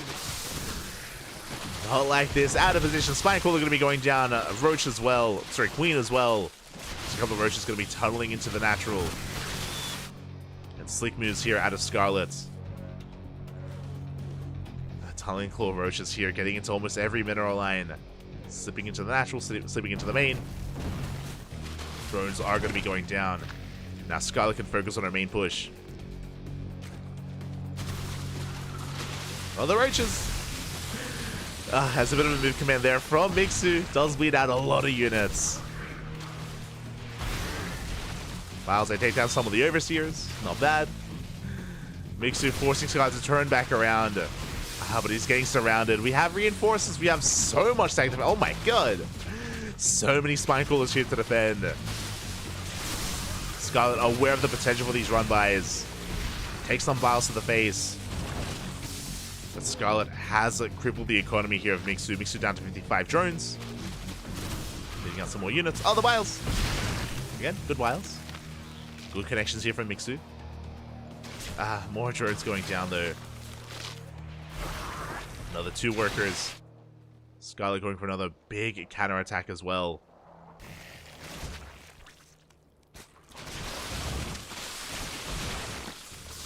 Again, Mixu has been bleeding out a little bit too much at this point. It's still Roach v Roach. There's still potential, but because of all these spine crawlers that are being set up, because of all the sack defense, it's so difficult for Mixu to actually find any damage.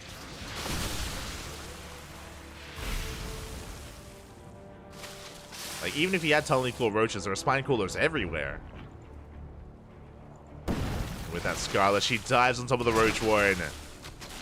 We'll be able to snipe it. We'll shut it down. At the same time, pushing on in, we can potentially get the base. Pile down some of the eggs.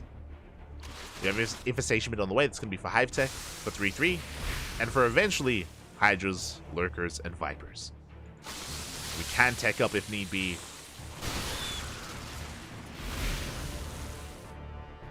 Mixu desperately trying to hold on here to its fringe bases. And he is holding. Dude, lose a lot of drones. He is holding on.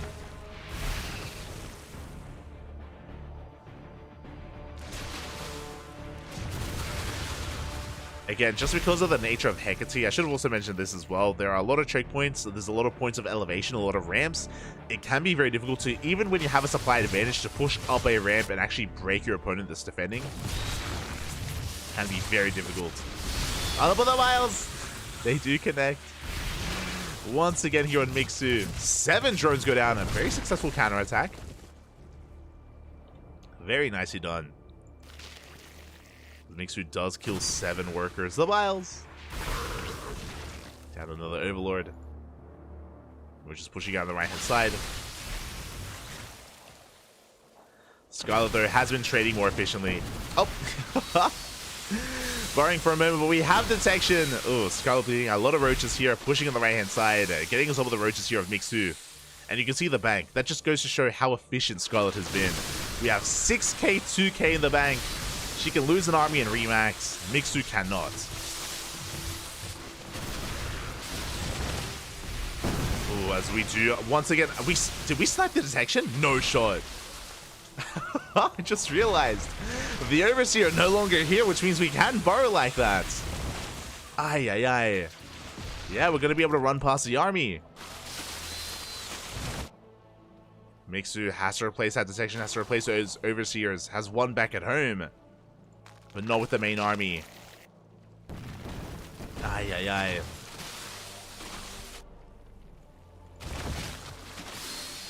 We need detection. Where are the scans? As there we go, we have an Overseer as well. I just realized as well that Mixu doesn't have Overlord speed. That's why he's had such a hard time. There's no pneumatized carapace, no Overlord speed. His Overseer is having a hard time keeping up. And here we go. Now Scarlet going for the kill at this point. Up 70 supply.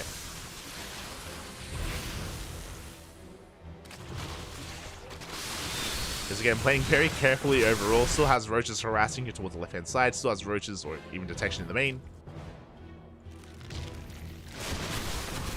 You can see how difficult it is to push up these ramps. And File does connect. Scarlet looking for another way up, and there we go. We do find a way up the ramp. We can push in. We can now commit. This time, Mixu did not have an Overlord in position. Unable to keep up. Now Mixu doesn't have that high ground advantage. Roach is going to be slipping in. Overseer barely out of position. We have Roaches once again unburring here at the 4th. And GG gets called. It's just too much. Mixu pulled apart left and right, and Scarlet will take the series 2-1, taking down Mixu. GG. GG, well played. Scarlet does take it here in the end, but a shout out to Mixu. Mixu did force the ace match. Did look damn good in game number 2. But in game 3 here, off of the 12 pool, Mixu was struggling a little bit. I mentioned before that he was having a hard time, or he did overinvest into Lings, I feel. He made a massive wave of Lings and didn't do anything with them. Or he had a really hard time achieving much value with them, when those most of them could have been drones. We could have taken a stronger economic lead there, a stronger advantage, been able to keep up and even overtake Scarlet when it came to the overall macro. But again, did feel like he overinvested a little bit too much early on.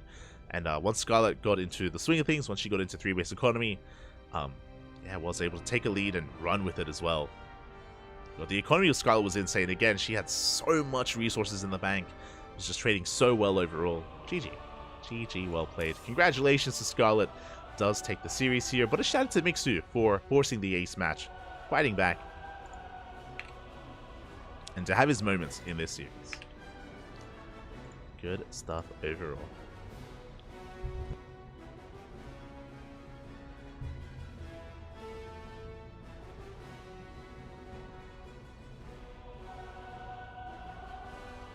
Catching up.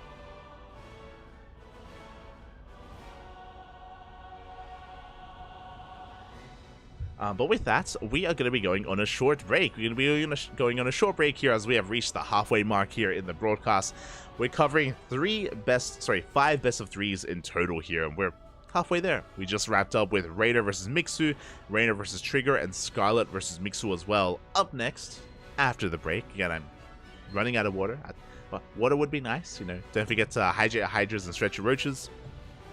But again, up next, we do have a TVP and a TVZ. Hero Marine is also a part of this group, is also going to get involved. And up next, he's going to be going up against the Canadian players here of Trigger and Scarlet. Oh boy. So some big matches coming up next. We'll be here in a couple of minutes after the break. Again, take this moment to get some water, get some snacks, stretch, posture check, of course, posture check, and we'll be back in a couple of minutes. See you soon.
Ducklings, welcome back everyone, welcome back to the continuation of the HomeStory Cup 24 Group D broadcast. We are halfway through. We just wrapped up with 3 series back to back to back, and now we have 2 best of 3s remaining here. We've been featuring a lot of the Zergs and the Protoss players, Raynor, Trigger, Scarlet, Mixu, but there is a Terran. There is a lone Terran in this group, but a powerful Terran nonetheless that is going to be featured as well.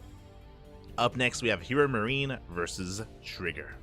Oh boy, Hero Marine, of course, one of the best Terrans in all of Europe. He's definitely up there alongside Clem, alongside Spirit, is top 3, arguably top 2, depending on the day, depending on the state of play. And yeah, Hero Marine is a terrifying player in his own right. At the same time, though, Trigger, I do believe that his best matchup is PvT, and I do want to believe that he can fight back against Hero Marine. But usually we cast Trigger against some of the Korean Terran players, less so the Europeans. So I'm curious. I'm curious to see how he does perform. Curious to see how he does compare to a player of the caliber of Hero Marine. I am here for it. I am ready for it. Let's go. Hello, Chowdad. Hello, Emperor Fuble in the chat. Poisty, bienvenidos, bienvenidos. Hope you're all doing well. Schnitzel, you're making me hungry. I'll eat after the cast. Aye. But yes, we have 2 series left. 2 best of 3s remaining. It's going to be Hero Marine versus Trigger and Hero Marine versus Scarlet to end the night. And game 1 going to be here on Hecate. Vámonos. Here we go.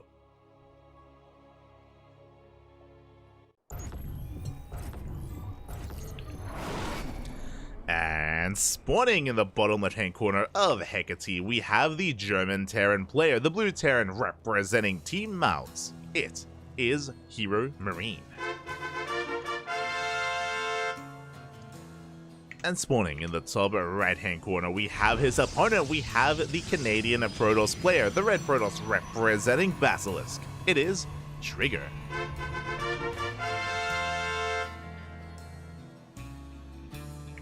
Go. Again, Trigger, he had a bit of a harder time earlier today against Raynor, but that was a different matchup. That was a PvZ. I do want to believe that he can perform a little bit better, have a stronger presence against the Terran of Hero Marine. But a lot will come down to the builds, a lot will come down to the playstyle here of our players. Again, Trigger, he is typically one to go for Twilight Council, to go for Twilight Council play. He's not really one that typically embraces Stargate, but we'll keep our eye on him as Trigger's going to be scouting the edges of the map, making sure that there is no proxy here on the right-hand side as he goes for his own scout. Meanwhile, despite the popularity here of eBay blocks, you see that Hero Marine, he has sent out his first SCV, going to be chilling back at home, getting into his racks, getting into his own opener. It is going to be, looks to be an economic opener. A racks expand here from Hero Marine. There is no second gas. There is no factory. So an economic opener out of our Terran player. Likewise, Trigger going for a Gate Cyber expand as well. And soon into our tech of choice. So everything is looking by the book. Everything is looking as it should here in the early game of these 2 players. We did delay the expansion for a second or 2, but not for too much longer, as the probe is forced back and the CC is thrown down. And again, it's usually not really worth pylon blocking. Like, you can try, but even if you do, you can just throw down the CC off center and just float it over. Not the best use of your resources here early on as a Protoss. You don't want to slow down your build. So Hero Marine does get his expansion up and running. Reaper is on the hunt, looking for that probe as well, making sure that it isn't hidden here at a 3rd base location. Meanwhile, Trigger raced back home. Did race back home, and we will soon be investing into our tech, whether it's a Twilight Council or Stargate. Again, I imagine it's a Twilight Council, but we'll see what Trigger does decide to commit to. And there it is, Twilight Council once again. So, like, stylistically, Trigger, he's not really too fond of Stargate play. We have seen him go Stargate before, but it's just not that commonplace for Trigger as a player. Oh, as he does lose a probe. Trades a probe for a Reaper. Not a bad trade here for Trigger, to be honest. Good moment for him. Shuts down the Reaper. Gets across the map with his Adept. And does threaten the mineral line of Hero Marine. So we are getting into our builds here. Behind this here, Marine going into his 1-1-1. Getting into a standard follow-up here. This should be Hellion into Widowmine, but we'll see. We'll see if we do invest. Just to get into some drop play, just to get a scout across the map. There it is, Hellion into Widowmine. So with these Widowmines, we should be looking to get across the map. It's not really about getting economic damage, it's about scouting the Protoss. Speaking of, the Hellion will slip by just barely. Slips by the Stalker, gets across the map. Likewise, Trigger trying to maintain his position. He shades in! Ooh, that was a bit of a mistake there from Hero Marine. The Adept does get into the main base, does confirm the 1-1-1, sees the lack of add-ons, confirms the lack of additional tech. And this Adept will eventually be shut down, because there's no way out of the main. But we're just trying to buy as much time as possible, scout as much as we can before we go down.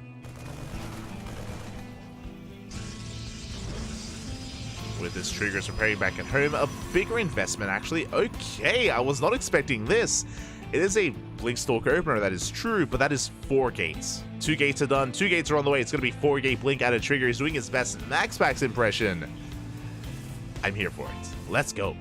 I have called Trigger the North American Max Packs in the past, and we'll see if we can live up to it as we have hyper aggression out of our Protoss player. We should be expanding behind this. This is not all in, but very committed nonetheless. Meanwhile, as Trigger moves out, the mine job is moving in. It's going to be 2 Widow Mines into the natural base and very little, nothing to defend back at home. Uh-oh. Damage is going to be done. Widow Mines, they do come in. We do have the on burrow as well. Trying to gain as much value as we can, delaying so much mining here between the bases. The Widow Mine up. We do come a little bit further in, and again, no mining whatsoever in the main. We do finally get back to mining in the natural, and Trigger's trying to focus on his main push. 2 probes go down. But that was so much damage. We have a tank on the low ground. We blink forward, but we take so many tank shots to the face, and the tank will not go down. Big repair keeps it alive.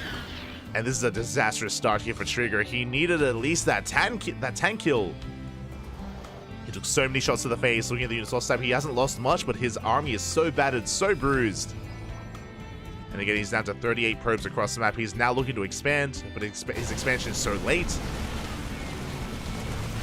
Just because of how much he's lost. Bunker does fall.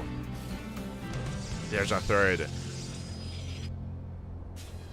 But we need to get more value here. We need to get more damage done. So far, this build has not been worth it for Trigger. To delay his to delay his 3rd base, to invest this much into Stalkers, he needed more damage. Marines are in position. Stalkers, they slip into the main. We will get damage done here. Here, Marine, not where he needs to be. SCVs will fall. At least 1, at least 2. 2 workers go down. That's some damage. Same time, Stalker. Oh, a Stalker does get picked up. Hit a mine shot. Getting an extra probe kill here in the natural. From here, the game is going to settle down, but here Marine has a big advantage. Like, you can see, like, there's a big reason as to why he is so far ahead in supply. It's because of this opener from Trigger. It just hasn't been worth it. He sustained so much damage due to the mine drop, and he just didn't do enough with his own counterattack. And now we're pushing, and I'm worried for Trigger. There we go. He has to recall back home. We need everything to defend. There's going to be 3 tanks with this army. Stim isn't done quite yet. Good kiting out of Trigger, but it's only 1 Stalker. There we go. Additional Stalkers are coming in. Here, Marine rotating over towards the 3rd. No shield battery, by the way. Can we take down the tank? We cannot. Oh, no, we finally do. We get 1 tank. The other 2 do push forward. And we're getting within range of that Nexus. Yeah, big tank shot's going to be going off. Again, good movement overall. We have to make sure we don't overcommit with these Marines. And we go for the dive. He wants to collapse on this army, on these tanks. And he will. Oh, Stim is done. We got 1 tank. Oh, big snipe there on the War Prism. 2nd tank goes down. Trigger will clean this up. But it wasn't for free. He lost a lot of units here. And we're not done. We have reinforcements. We have another tank on the way and a medevac as well. We catch the army. Do catch a Stalker. Here, Marine just keeping the pressure up. Trying to snowball out of control. We do have a shield battery. We do have an overcharge. Trigger trying to hold on. Immortal production has commenced. Trigger coming in from behind. Third base is being taken. Yeah, good movement out of here, Marine. He will back off. He will retreat from here. And again, he killed 16 Stalkers. He traded 1-for-1 with his Marines, which is crazy.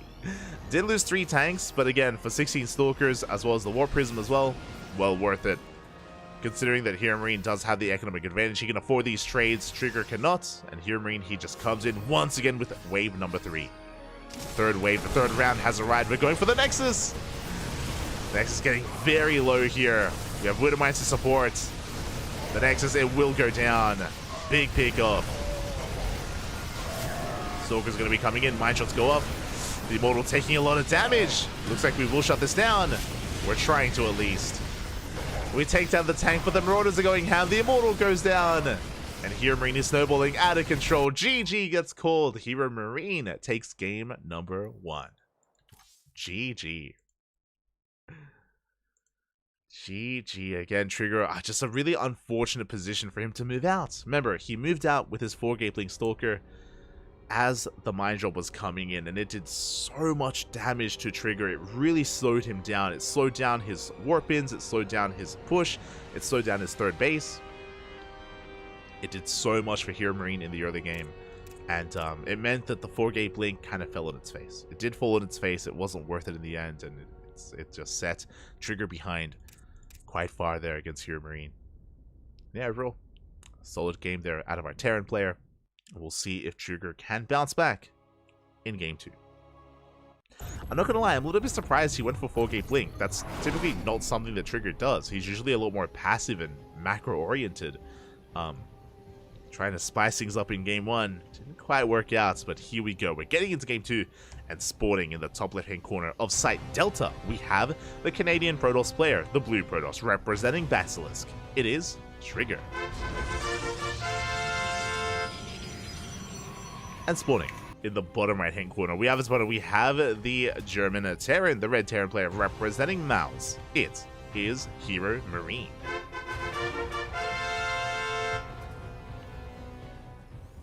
Here we go.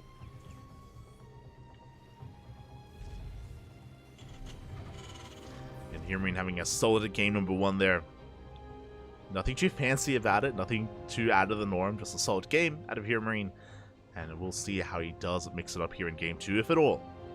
Really, my eyes are on Trigger to see how he deviates and how he adjusts against his Terran opponent. Probe going to be moving out across the map. And get some scouting information.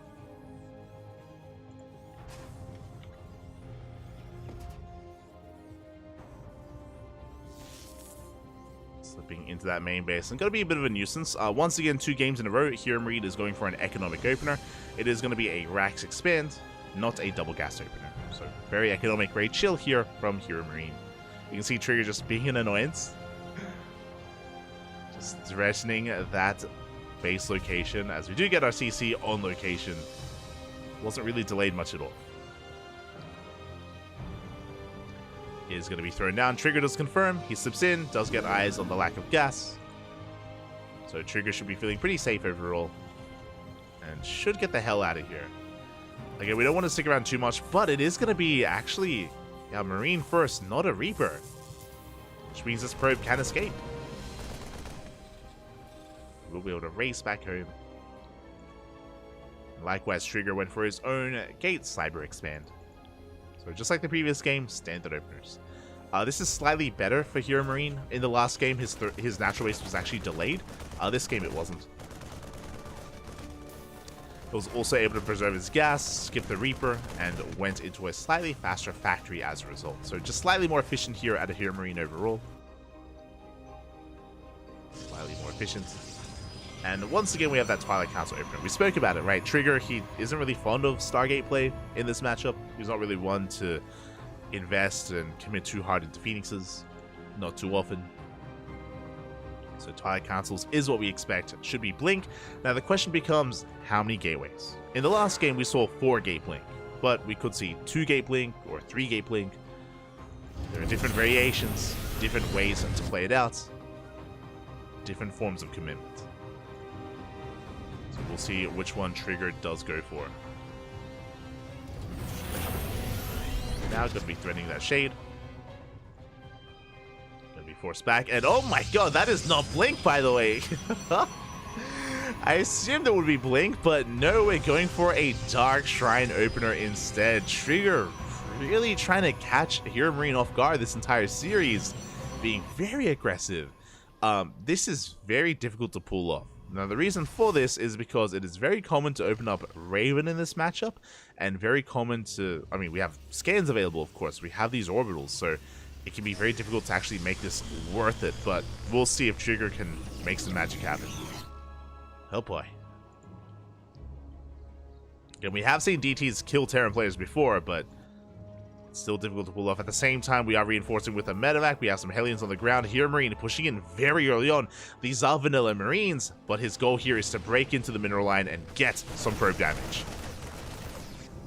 Here we go. The Marines, they do push on forward. The Hellions, they go for that mineral line, as we mentioned. Marines are trying to keep the army busy, and we do roast up those probes. A hot pick up there, but 5 probes go down. And we're not done. We're going to get 9, and the Stalkers are falling left and right. We can't even get into our DTs. This is becoming far too much damage already. We get 12 worker kills. The Hellions, they go into the main. The Stalker almost goes down. Before we could even get into this, no, the boys are being pulled into the Hellions. 3 Hellions, they one-shot probes, and so many are going down. 20 probe kills. We're not going to see the Dark Templar, are we? Oh, no. As we get 23 in total. We still have Marines. We scout. We confirm that Dark Shrine. We have a Raven already on the way anyway. We have mobile detection, and we're focusing down as many probes as we can. And we're going for the Stalker even. Oh my god. Trigger, his economy here in shambles. Probes are racing back home. We're trying to go back to mining. Not like this. It was a cheeky move here to go into a Dark Shrine. Of course, because of the DT opener, it did mean that we just had that much less to defend. We had no presence on the map. We do have a DT across the map, but it gets shut down. There's 2 Dark Templar waddle into the main base, and we have the Raven. And we still have these Marines across the map as well. We get a kill on the Stalker. We're getting more probe kills. There's 1 Stalker left. GG gets called. There's nothing remaining here, and Hero Marine will take the series 2-0. GG. GG. Well played. Congratulations to Hero Marine, as he looks dominant here in this series, but a big reason for that is because Trigger was hyper aggressive. In game 1, he went for a Blink. In game 2, Trigger went for a Dark Shrine opener, which is not common at all. He was really trying to, again, be assertive and really be aggressive and try to catch Hero Marine off guard in this series. Very little room for standard play, and Hero Marine just was so strong there, was able to punish him at every turn. Of course, he didn't know it was a DT opener. I'm sure he was pleasantly surprised. That push from Hero Marine wasn't meant to end the game. It was not meant to end the game, but because we didn't open up like a depth, for example, because we didn't get across the map, there was no scouting information for Trigger. He didn't know that a push was coming, didn't know that an army was on the way.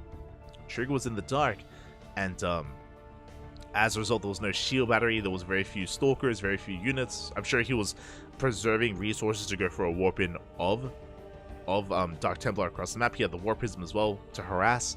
He had invested a lot into harassing, right, into that eventual DT timing, which meant he was that much more vulnerable to the push of Hero Marine. And again, Hero Marine didn't know he was vulnerable. He just rocked up and it's like, oh, I guess I kill you. I guess you just die. It was not meant to happen, but again, just how the builds, how the game did play out. GG. Congratulations to Hero Marine. My condolences to Trigger. As Trigger just didn't really get to play. He didn't really get to get into his game, and he didn't really get to really flex his skill that we know he has, right? Like, we've seen Trigger look very strong in PvT in much more straight up gameplay, but that's not really what he whipped out here against Hero Marine. GG. With that, we have 1 series left. We have 1 series remaining here to end the night. It is going to be a ZVT between Scarlet and Hero Marine. Hero Marine looking strong against Trigger, but that's a different matchup. And it was also Trigger being hyper aggressive and Hero Marine punishing him for it. We'll see how this dynamic plays out. Let's go. One final series to end our night of StarCraft. To end our Friday night of StarCraft here. Game 1 on Oceanborn. Vámonos. Oh. Vámonos.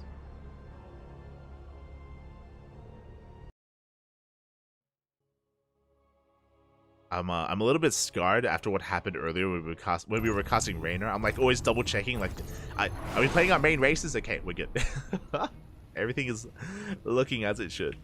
And spawning in the bottom right hand corner of Oceanborn, we have our German Terran player, the blue Terran representing Mouse. It is Hero Marine. And spawning in the top left-hand corner, we have as opponent, we have the Canadian Zerg player, the red Zerg representing Shopify Rebellion. It is Scarlet.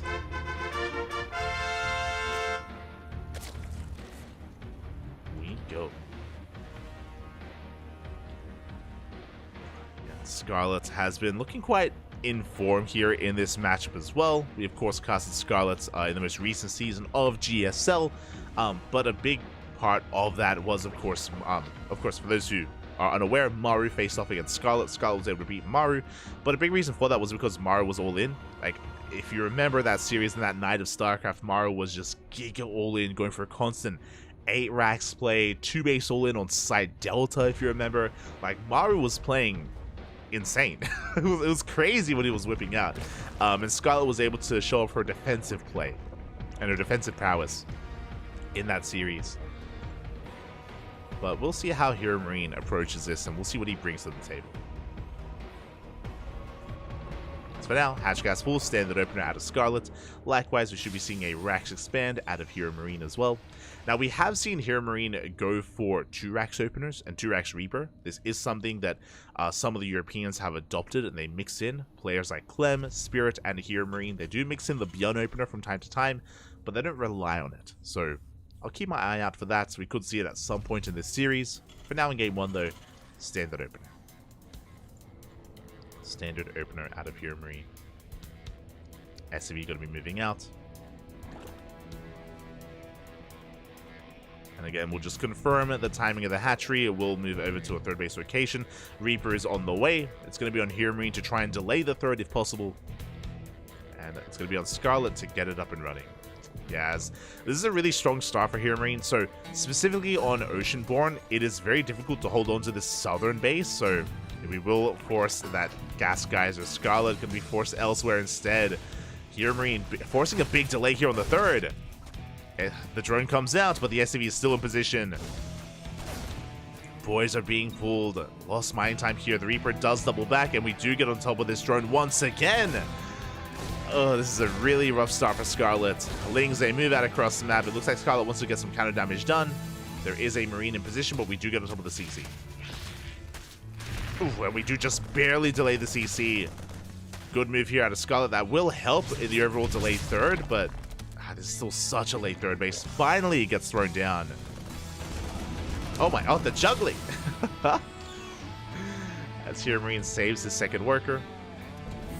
Overall, I would say a better start for Hero Marine. Yes, his CC was delayed by a couple of seconds, but only by a couple of seconds.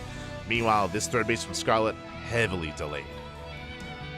And as I mentioned, a big reason for this is because specifically on this map, there's only 1/3. Like, you cannot take, or it's so difficult to establish this southern 3rd base that it's typically not really viable, just because you will be punished. You will be punished hard if you try to expand here.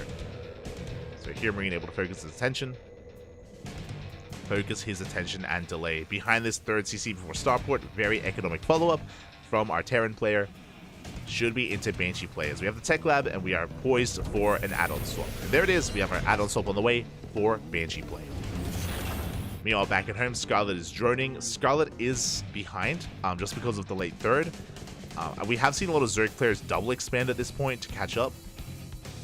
But for now, Scarlet is just taking her 3rd base and trying to catch back up. She is just heavily droning. Queens are in production.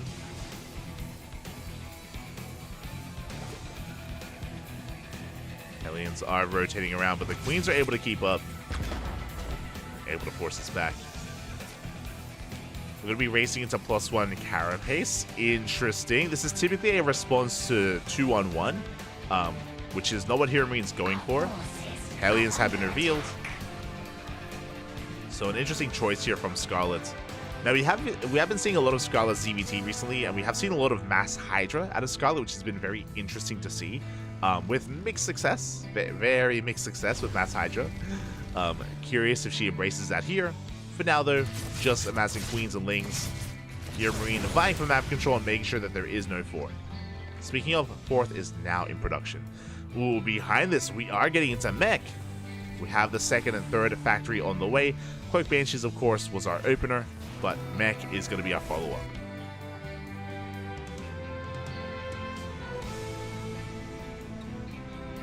Again, we have seen even some of the Korean Terrans dabble in the new Cyclone and dabble in mech as well. Players like Ryung, players like Gumiho, TY. One Queen does get picked off. Nice catch there from Hero Marine. Oh, we are investing into Hyperflight Rotors. Yeah, this is a more modern variation of mech, especially with the new Banshee at the start of 2023. Incorporating additional Banshees here with your mech army can be very, very potent. As we are going for Speed Banshees and Hyperflight Rotors on those Cyclones. Here we go. Hellions once again shutting down that second Queen. 2 Queens go down. And we do threaten the mineral line as well. How many Lings do we have? Okay, we do have plenty to deal with this. Another Queen gets picked off. Detection was not in position. And as we lose Queens, that means that these Hellions become more and more deadly. Queens are the only thing keeping Scarlet her mineral line alive.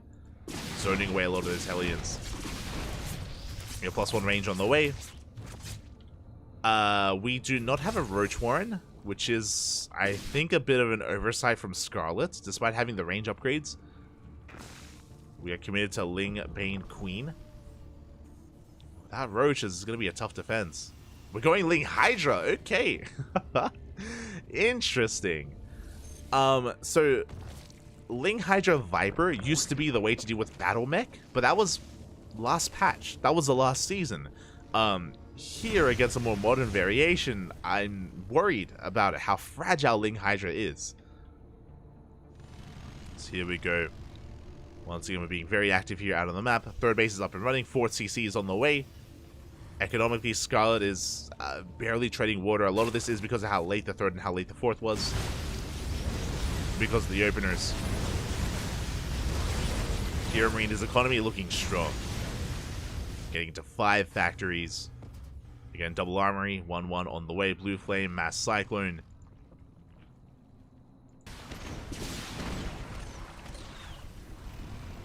I mean, again, as I mentioned before, like, the reason why Ling Bane Hydra was working before against Banshee Cyclone is because Lings were such a good response to Cyclones. They still are, but not as much as previously, just because of the attack rate of these new Cyclones. The way that would do Vipers and Infestors. You know what the hell is they do? Threaten the 4th base. It's still not on the way. Hero Marine applying so much pressure here. Bailey's able to connect. They connect with those Hellions, but the Cyclones, they get in. They do get some big lock-ons. And it looks like Hero Marine is going to be shut down, but he traded very well against the Hydras. Expensive losses there for Scarlet. That was 6 Cyclones for 7 Hydras. Better trade for Hero Marine. He does deny the 4th. Sorry, deny the 5th. 5th is cancelled. The Banshees are wreaking havoc, getting another Hydra. Denying so much gas mining as well. Again, gas is so important when you're going for this very gas-intensive composition from Scarlet. We catch the Queens! The Queens are getting caught out as well. We get 1. 1 Queen does fall. Doubling down here, still amassing Cyclones. We're mixing in a couple of tanks. Now, Mass Cyclone is strong, don't get me wrong, but ideally you do want to transition into tanks as the game goes further. So we are sprinkling in a couple of tanks. Still, for the most part, though, Mass Cyclone. Banshees are still reinforcing. How many Banshees do we have? Oh, 6 Banshees here for Hero Marine. Ay, ay, ay. Pushing through the center. Some of these Cyclones get caught out. Nice catch here from Scarlet. Bit of miscontrol there from Hero Marine. Does throw away a handful of those Cyclones. See the tanks. We see the tanks behind this. Oof. Maintaining this position. How many queens do we have? 4. That's concerning. We do need to remake some of these queens. We only have 4 queens, basically just to inject. A very limited crease spread. Scarlet is known for a crease spread, but without queens, we just cannot get it up and running. And without creep, like, Scarlet has to react to whenever the army does appear here, knocking down bases. Cannot react ahead of time. There we go. We do catch these Cyclones. Big pickup. Cyclones get caught. Banshees pushing in. Vipers are finally on the way now that we have the Hive. And again, Vipers, they help so much against not just Banshees, but also Cyclones. Ideally, you want to be abducting Cyclones and parasitic bombing these Banshees. Oh, we can abduct them as well. We can both work. As there are only 3 Banshees left. And Scarlet is about to max out. Now, her army is looking solid, but we need the creep. We need to get that creep spread back up and running. There we go. The creep is on the way. And again, here Marine, he is transitioning into a more tank-heavy composition, which is very important against Ling Hydra. Cyclones are pushing at the same time. Scarlet does hit the 3rd base. We do see here Marine out of position. No Hellions, by the way. We can collapse on this army. Yeah, we do take down the tanks. Here Marine racing back home. 17 SCVs go down. Bailey's going to be zoning away the main army. Lings, they bust into the mineral line. These Hydras have to get the hell out of here. There we go. The Hydras will back up. Oh, that's going to be a cancel on that 5th base. But 36 SCVs go down. Massive run by. Massive counterattack. And the Hydras, they do rotate over towards this base on the left-hand side. It's going to be a cancel on that CC. Some okay trades here from Hero Marine, trading with the Hydras. Oh. You can't bleed out too much. And against Scarlet, joining up to past 80. The drone count is still a little bit lacking, so Scarlet can't remax immediately. And again, because of lack of queens, we are lacking injects. Yeah, the injects have been lacking here. Finally, we're getting into them. Scarlet soon to remax. Now, how many Vipers do we have? 2 Vipers. 2 Vipers out for Scarlet. We're pushing in. Nice blind clap here on one of those tanks, on the 2nd tank as well. Both tanks will go down. We will bleed out those Vipers though. And Hero Marine does kite very well here against the Lings. The Hydras are exposed, by the way. This is not a fight to take. The Hydras, they go toe-to-toe with the Cyclones. We're going to be bleeding out so much here. Trading blow for blow. The Hydras will break through. That was an expensive loss. Oh boy. That was 18 Hydras for 24 Cyclones. See Scarlet transitioning out of this, getting into a Greater Spire, getting into Broodlords, potentially. Vipers have been rebuilt. Lings are amassing. Scarlet does not have the biggest bank here. So rebuilding those Hydras is a very tough ask. Meanwhile, here Marine did lose a lot of SCVs, that is true, but look at the worker count now. I almost can't believe it. Here Marine, he lost 39 SCVs in that attack, and now he's up to 97 workers, plus mules. His economy is booming, and he's remaxing so quickly. It's actually insane. It's actually insane here. Banshee going to be going down. I believe the Banshee count was reset. Vipers getting some abductions. Nice yoinks. Vipers do pull back. Good trading from Scarlet. At the same time, the Link counterattack is being set up as well. Trying to collapse on those Cyclones. Now, I do like the Broodlord transitioning from Scarlet against specifically Cyclone Tank. I do think it can work well if we can, of course, invest into them. There we go. We have +1 air attack on the way. Corruptors are amassing.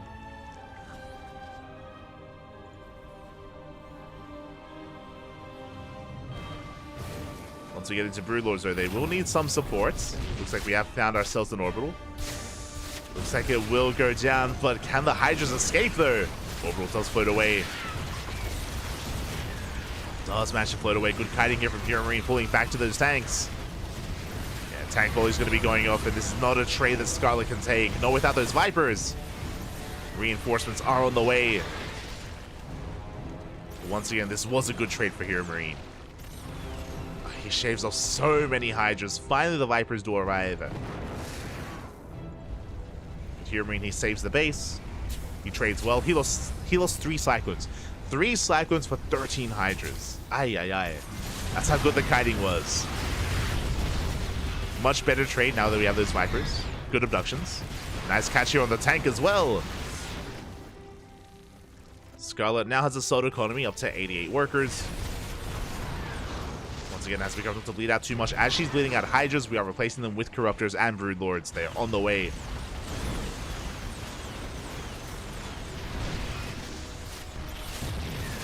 Hatchery going to be cancelled. That quick cancelled, not killed at the same time. Hellion run by, but we have a wall of Spine Crawlers. We are ready.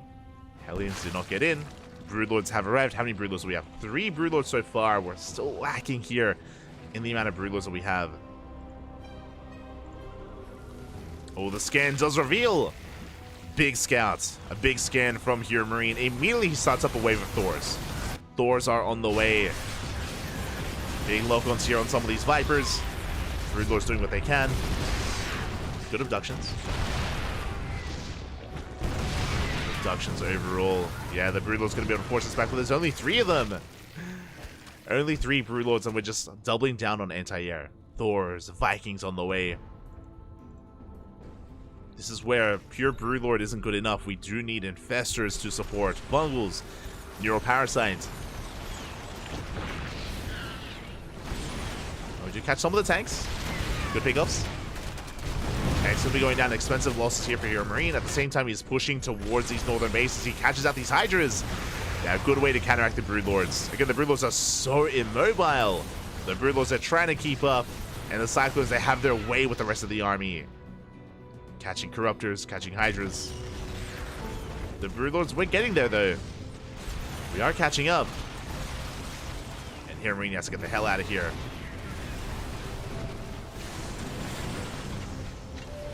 Thors have arrived. And Hero Marine, he did a great job at forcing Scarlet's main army to turn back around. The Broodlords had to race back home, which means Hero Marine, he gets these southern bases up and running. Still on a very good economy, 92 workers. He has a bank, Scarlet doesn't. Not as large as Hero Marines. And again, we have just been replacing tanks and Cyclones with Thors. So 5 Thors, soon to be 7. He bought a lot of time.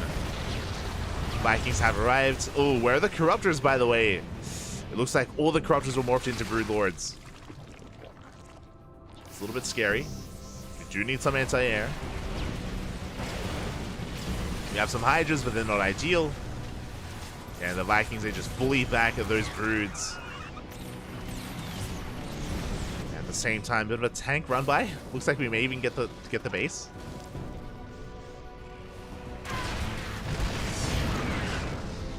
Tanks, they will be eventually shut down. At this point, we don't really want tanks anymore just because we're so Broodlord heavy. How many Broodlords? We have 15. 15 Broodlords. Very little on the ground. Very little on the ground here for Scarlet. Only a handful of Hydras and a handful of Lings. Like Thor Viking is what we want. Tank going to be going down. We do get our Hellions into the mineral line.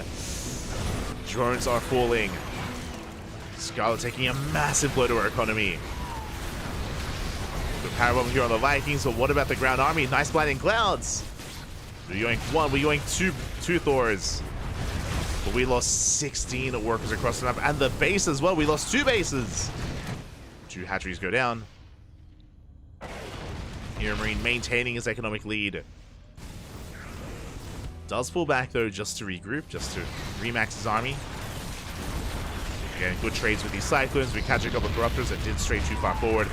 God, that's gonna be 24 drones. Oh my god, these it looked like workers were actually made and hatched from these eggs, and the Hellbats just went to town. No, don't come back. More drones. More workers are falling. Rallying into the Hellbats. 26 workers in total.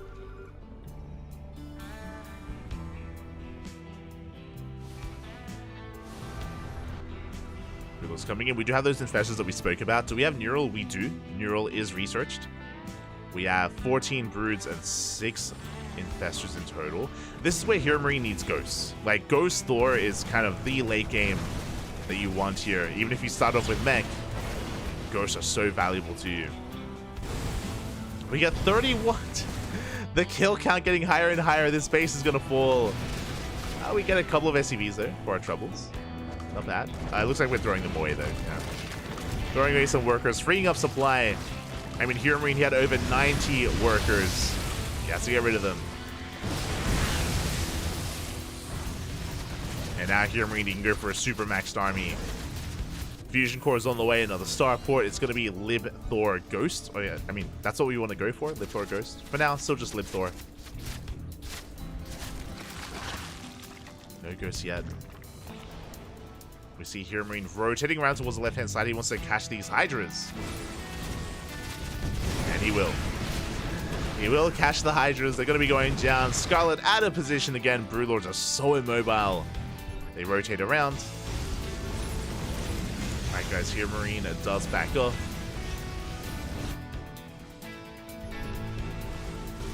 Scan reveals the army location of Scarlet, and we can either commit or we can head for another direction here.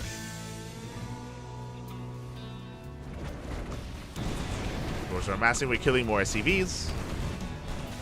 Again, at this point, workers don't matter anymore for Hero Marine. Not because he's mined everything out. Like, there's still mineral patches to work with, but because mules. Like, mules are ideal. He has plenty of orbitals to work with. Lords, they do take down a planetary at the same time on the Hellion run by. We do get stopped. Do get denied. God, we're up to 20 Brood Lords. Oh my god. It's a lot of broods. Now, in a head-to-head fight, I do favor Hero Marine, not gonna lie. The upgrades from Scarlet have been lacking. She's got +2 air attack and +1 air carapace. So we need 3-3. 3-3 should be a priority here, and it looks like we have forgot. There we go. There we go. +3 attack on the way. We need those upgrades. We did forget about them for a while.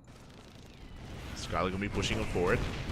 Meanwhile, Hero Marine, he's on 3-3 himself.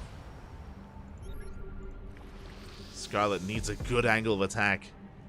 Likewise, we need these Liberators to zone away those Infestors. There we go. Freedom has arrived. Bungle's gonna be thrown down a Power Bomb as well. But we are just bullying back the army. And we can just go straight for the bases. Uh-oh. Scarlet zoned away from her mining bases at this point. Hero Marine has to be careful. He is aware of the location of the army. There we go. Libs are sieging. Bungles once again. Big tank shots. Yeah, Infestors do go down. I think that was 2 Infestors falling. Yeah, we have 4 Infestors left. And the Thor army pushing on forward. Good target firing overall. We get some Neurals. But the Infestors, they get focused now. The Neural does run out. And the Thors, they do focus down as many of these Broodlords as they can. And they will shut them down. Every single Broodlord is falling. We do have another wave. Another wave of Broodlords, but the Thors, they stand strong. And without any support, Thors, they do win this. Broodlords are forced back. We have Thors counterattacking. They shut down the base on the right-hand side. Cyclones coming in. We almost have a full surround. We're collapsing on the Broods. Again, on their own, they're so fragile. We have a couple of Hydras coming in. Looks like 2 Thors are going to get picked up. Hydras are just rallying into their deaths, though, as the Thors chase this down. Yeah, GG gets called. There's nothing left. We've run out of bases, and we're running out of money. Hero Marine takes game number 1. Oof. GG. Yeah, a massive fight there from Hero Marine, just in a way outpositioning Scarlet, forcing her in a really awkward position where she had to push into the army to save her bases. And overall, Hero Marine, he just had the better economy, was trading more efficiently throughout most of that game. Eventually, Scarlet did get into like the ideal, right? Like Broodlord Infestor, but we were lacking upgrades. And those upgrades are pretty huge. Without them, we can't really fight these Thors head to head. Like, they're so tanky and they do so much damage. And likewise, they did need some support on the ground, support that we were lacking. So Hero Marine just got a really good angle of attack, really good fight, and did snowball out of control. And not just that, was doing a good job himself when it comes to harassing and like shutting down bases, killing workers, stifling the economy. It was all over Scarlet. Here Marine does take the first game. Meanwhile, behind this, a big shadow as well did happen in the middle of that game, and I didn't want to take attention away from the game. But a big shout out to Thriving GG. Thank you so much. Hope you had a great stream. Hope you had a great ladder session. Ending the stream a little bit earlier than normal, so hope you had a good time nonetheless, and hope you enjoy the upcoming weekend. Take care, Poppy. Take care. Thank you so much. Thank you so much. Big shout out to Thriving GG. Also, thanks for dropping by, Chaldon. Thanks for dropping by. Do appreciate it. And for those that are tuning in, we are here. We're covering Group D of HomeStory Cup 24, and we just wrapped up with Game 1, and we have a couple more games ahead of us here. Well, this is our final series. Our final series of the night. You came in just for the end. For the climax spot. Let's go. But again, Hero Marine doing quite well with his mech. Now, again, a big reason for this, winding it back, Hero Marine had a lot of momentum early on. Remember how hard it was for Scarlet to take a third? Like, the third was late, the fourth was late. Like, Scarlet had a really hard time in the early game. And Hero Marine had so much freedom, had so much momentum early on. And that is eventually what led into Hero Marine having such a booming economy. And did allow for a stronger late game. But here we go. We're getting into game number 2. And spawning in the top right-hand corner of Alkione, we have the Canadian Zerg player, the Red Zerg, representing Shopify Rebellion. It is Scarlet. And spawning in the bottom left-hand corner, we have her opponent. We have the German Terran player, the Blue Terran, representing Mouse. It is Hero Marine.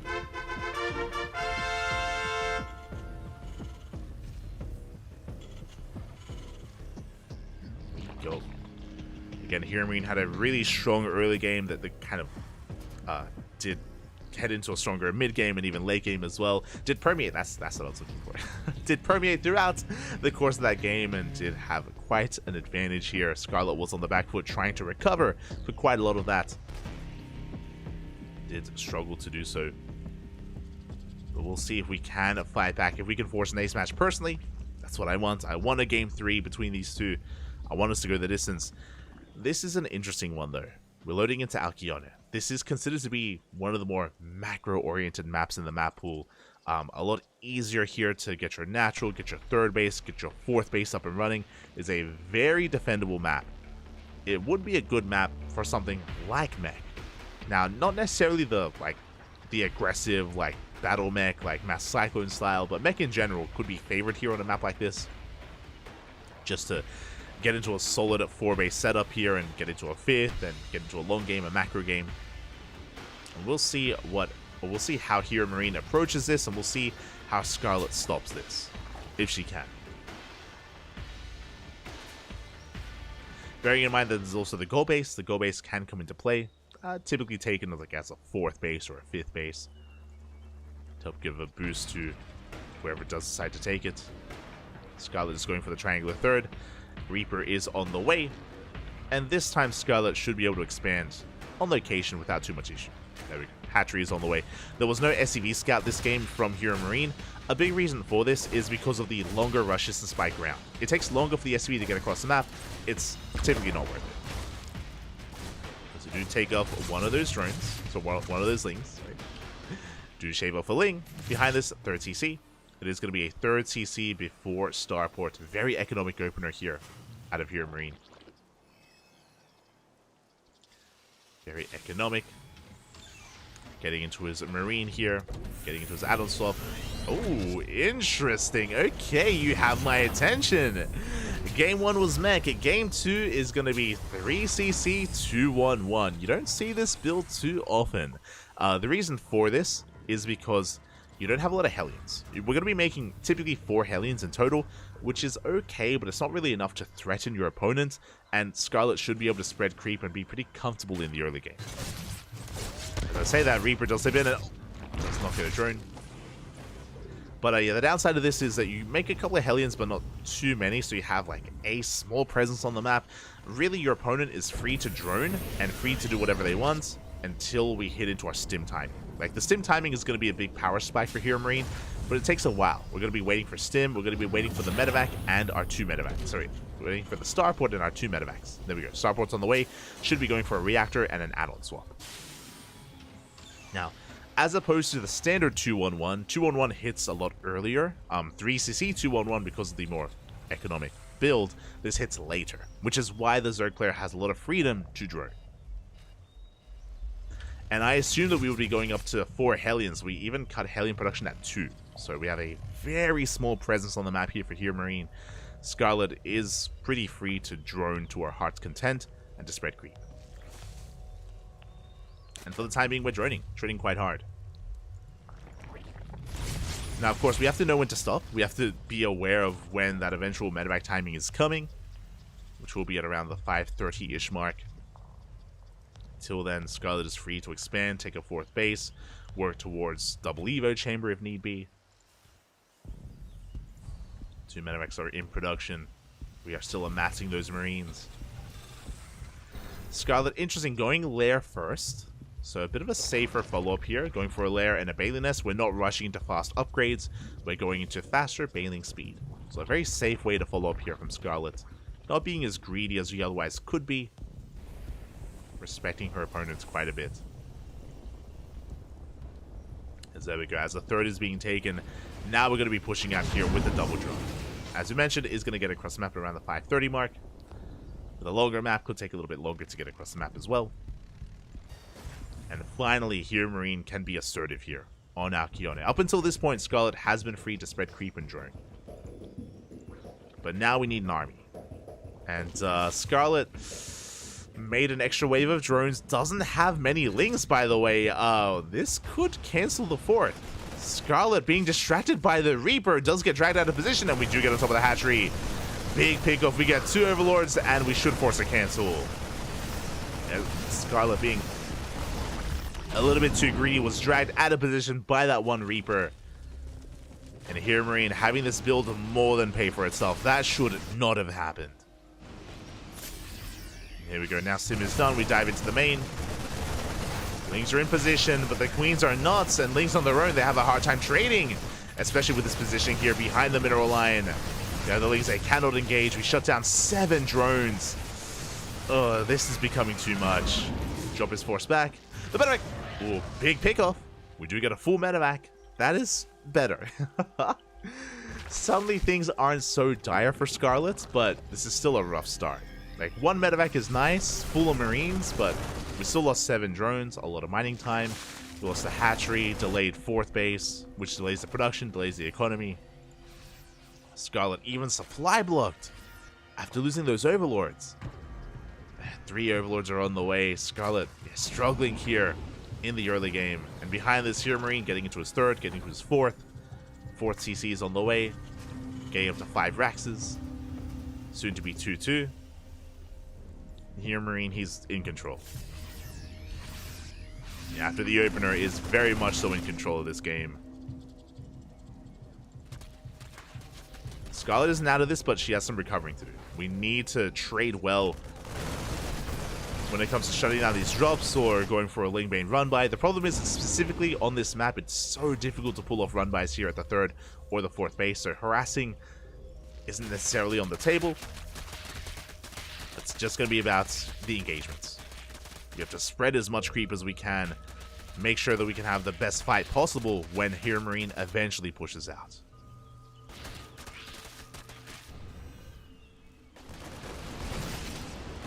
Speaking of, Hero Marine just making sure he's set up for that, clearing up as much creep as he can, shutting down some of these active tumors. Now, Scarlet is rushing into Hydras and investing quite hard. That is +1 range on the way. I spoke about this in Game 1, if you remember. At the start of Game 1, I was talking about how Scarlet has been very fond of mass Hydra with mixed success. I emphasize the mixed part. Personally, I'm not entirely fond of it, so we're going to be foregoing melee upgrades in favor of range, and we are going to be investing quite a lot into Hydras. And it can work well, but it's very risky. It's a very risky style just because it's so expensive. Like, Hydras are very much so a glass cannon, and on their own, they don't trade amazingly, but we'll see. Liberators, they rock up in the main base. Drones are going down. The main push coming right through the center. How many tanks? 5 tanks in total. 5 tanks here from Hero Marine. Does scan ahead of time. Does spot the army. There's a lot of creep to work through. Scarlet pulling back.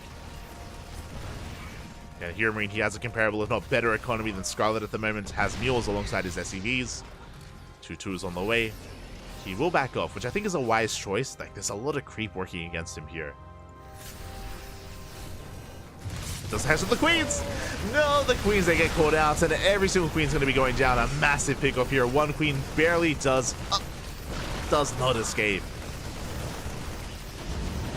We spoke about the creep earlier, and now we're going to have a hard time spreading it here. We are down to 3 queens. 3 queens remaining. Here, Marine going for a double jump on the right-hand side. Scarlet amassing a decent amount of Ling Bane behind this. She can collapse on this army.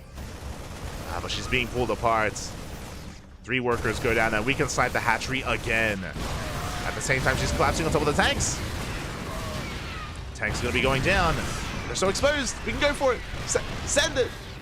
The drop's going to be distracting Scarlet. There we go. We do collapse on this. Every single tank's going to be going down. Big pick off here, but at the same time, we have drops in every other base. Drops in the main, drops at the third. 17 drones go down. And we're being pulled apart at this point. Hero Marine having his way with the economy. Behind this, we're on 81 workers. We got 2 more CCs on the way. And the bases, they're in trouble. Scarlet does heavily re-drone, and we are going back up to a decent worker count, but we're heavily oversaturated. We don't have another base to make use of. We need to buy some time. We need some breathing room. But Hero Marine is pushing again. Here comes the second wave. Hero Marine, he knows he has momentum. He knows that right now Scarlet is struggling to recover, and we have to take advantage of that. Metamech goes down. The Hydras. The Banelings, they get caught out, so they will not finish. They will be shut down. And we do come across one of the final mining bases here of Scarlet. The hatchery is going to fall. The drones are so exposed. There are so many of them here. We try to come in first round. We have a little bit of Ling Bane left over. But the tank shots are insane. We break through the base. We break through the army. There's just not enough remaining here for Scarlet. GG gets called, and Hero Marine takes the series 2-0. GG. GG, well played. Again, Hero Marine popping off with his opener once again. Remember, it was a 3cc 2-on-1, and with his initial 2-on-1, he got so much damage done. It was the one... Honestly, the MVP of that game was the Reaper. Remember, the Reaper dipped into the natural and pulled apart the attention of Scarlet. She brought everything over to defend against the Reaper, the Lings and the Queens, and that exposed the 4th base. That was a kill in the 4th, a drop into the main, 7 workers going down. From that opener, from the build of choice of Hero Marine, he got so much damage done, and from there, he never let go of that momentum. Just kept it going, kept the pressure up, and Scarlet had a really hard time keeping up there in the end. Was almost recovering when it came to like the creep that was being spread and her overall maxed out army, or she was working on a maxed out Ling Bane Hydra, but yeah, it was just a little bit too much to overcome, and just really patient play out of Hero Marine. Remember his first push with his tanks, he didn't overextend. He cleared up some creep, backed off, called the Queens, cleared up more creep. It was a very slow, methodical push before he really did commit, and he committed with his split push when he dropped on the right hand side, killed another base, and chaos ensued. Chaos did ensue. GG, well played, well done here by Hero Marine. My condolences to Scarlet, but Hero Marine did play well here, did take it 2-0. GG, well played. Again, flexing 2 different styles, flexing mech in game 1, and of course bio in game number 2, bio tank in game 2. GG. And with that, we have our matches wrapping up for the night. We have our matches wrapping up here. Again, we're only covering half of the group, half of group D here tonight, just because there are so many games were being played here, and we just did finish up our 5th series here. Again, I highly recommend checking out the VODs. A lot of these games were a lot of fun. Some really good matches here played out. Raynor, initially I thought it was going to be a ZVZ, but Raynor did play Protoss against Mixu. It was a pretty back and forth series, and Mixu had his moments. Did have his moments against Raynor, did fall in the end, but GG's nonetheless. We had Raynor versus Trigger playing his main race. We had Scarlet earlier against Mixu going all the way to the ace match. Shout out to Mixu once again for forcing that ace match out of Scarlet. Really well done. And then we had Hero Marine having a more dominant performance here towards the end. I was a little bit disappointed with the TVP. I was hoping for a more macro game between Trigger and Hero Marine, but Trigger was hyper aggressive in that series. If you missed out on it, Trigger went 4-gate blink in game 1 and went for a DT opener in game number 2. And his aggression got shut down. His aggression got completely shut down, and he did fall behind after some really rough openers as a result. And Hero Marine just took control of those games. Again, I was hoping to sink our teeth into that, and we weren't able to. And here in Hero Marine versus Scarlet, again, the openers is really where Hero Marine thrived. Both in game 1 and game 2, Hero Marine got a really big lead early on and never let go of it. So strong early game here from Hero Marine. And of course that kind of led into the late game that we experienced as well. It wasn't just the early game, but it did set him up for a solid mid game, and to eventually get into the late game that we saw against Scarlet. Regardless, GG, well played. We are done here for the night, and we still have another broadcast next week. Next week we will be finishing Group D as we do quickly switch on over. We have the second half here. Bam! Trigger versus Mixu, Raynor versus Scarlet, Hero Marine versus Raynor, Mixer versus Hydra, and Trigger versus Scarlet to end Group D. So the second half will be next week. We usually go over these replays whenever we're not casting live. So we're always live here on the channel every single day here on the CranKy Ducklings with plenty of StarCraft. And we had a couple of days free, so we caught up with some replay casts. Tomorrow, we don't have time for replays because tomorrow is the beginning of Masters Coliseum. Masters Coliseum is going to be beginning here tomorrow night. Masters Coliseum 7. For those who are unfamiliar with the tournament, basically the best players from WTL are going to be facing off. Players like Cyril, Raynor, Maru, Bjorn, Scarlet's going to be there, Lambo. I'm not too sure if Lambo qualified, but a lot of players, Solar, Young, all the players from WTL, and some qualified players as well. Raynor, he did qualify. He did just barely qualify, barely made the cut. But they're all going to be involved. They're all going to be duking it out in Masters Coliseum. And again, it is organized by the people behind World Team League. And again, based on players' performances in World Team League, they got invited into the main event. And then they had some qualifiers. We did cast the qualifiers like 2-3 weeks ago. A couple of weeks ago at this point. The last week of December. Last week of December, we did cast the qualifiers. And yeah, the main event starts tomorrow. And it's going to last 2 weeks. It's going to last, I think, 15 days specifically. So it's going to be a long stretch of StarCraft, a long stretch of Masters Coliseum. It's basically a round-robin group stage into a playoff bracket, which means a lot of games. A lot of games will be played. A lot of matches will be had. Is the group seeded? Hold on.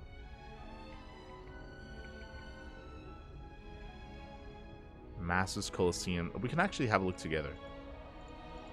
Because I haven't looked at the groups yet.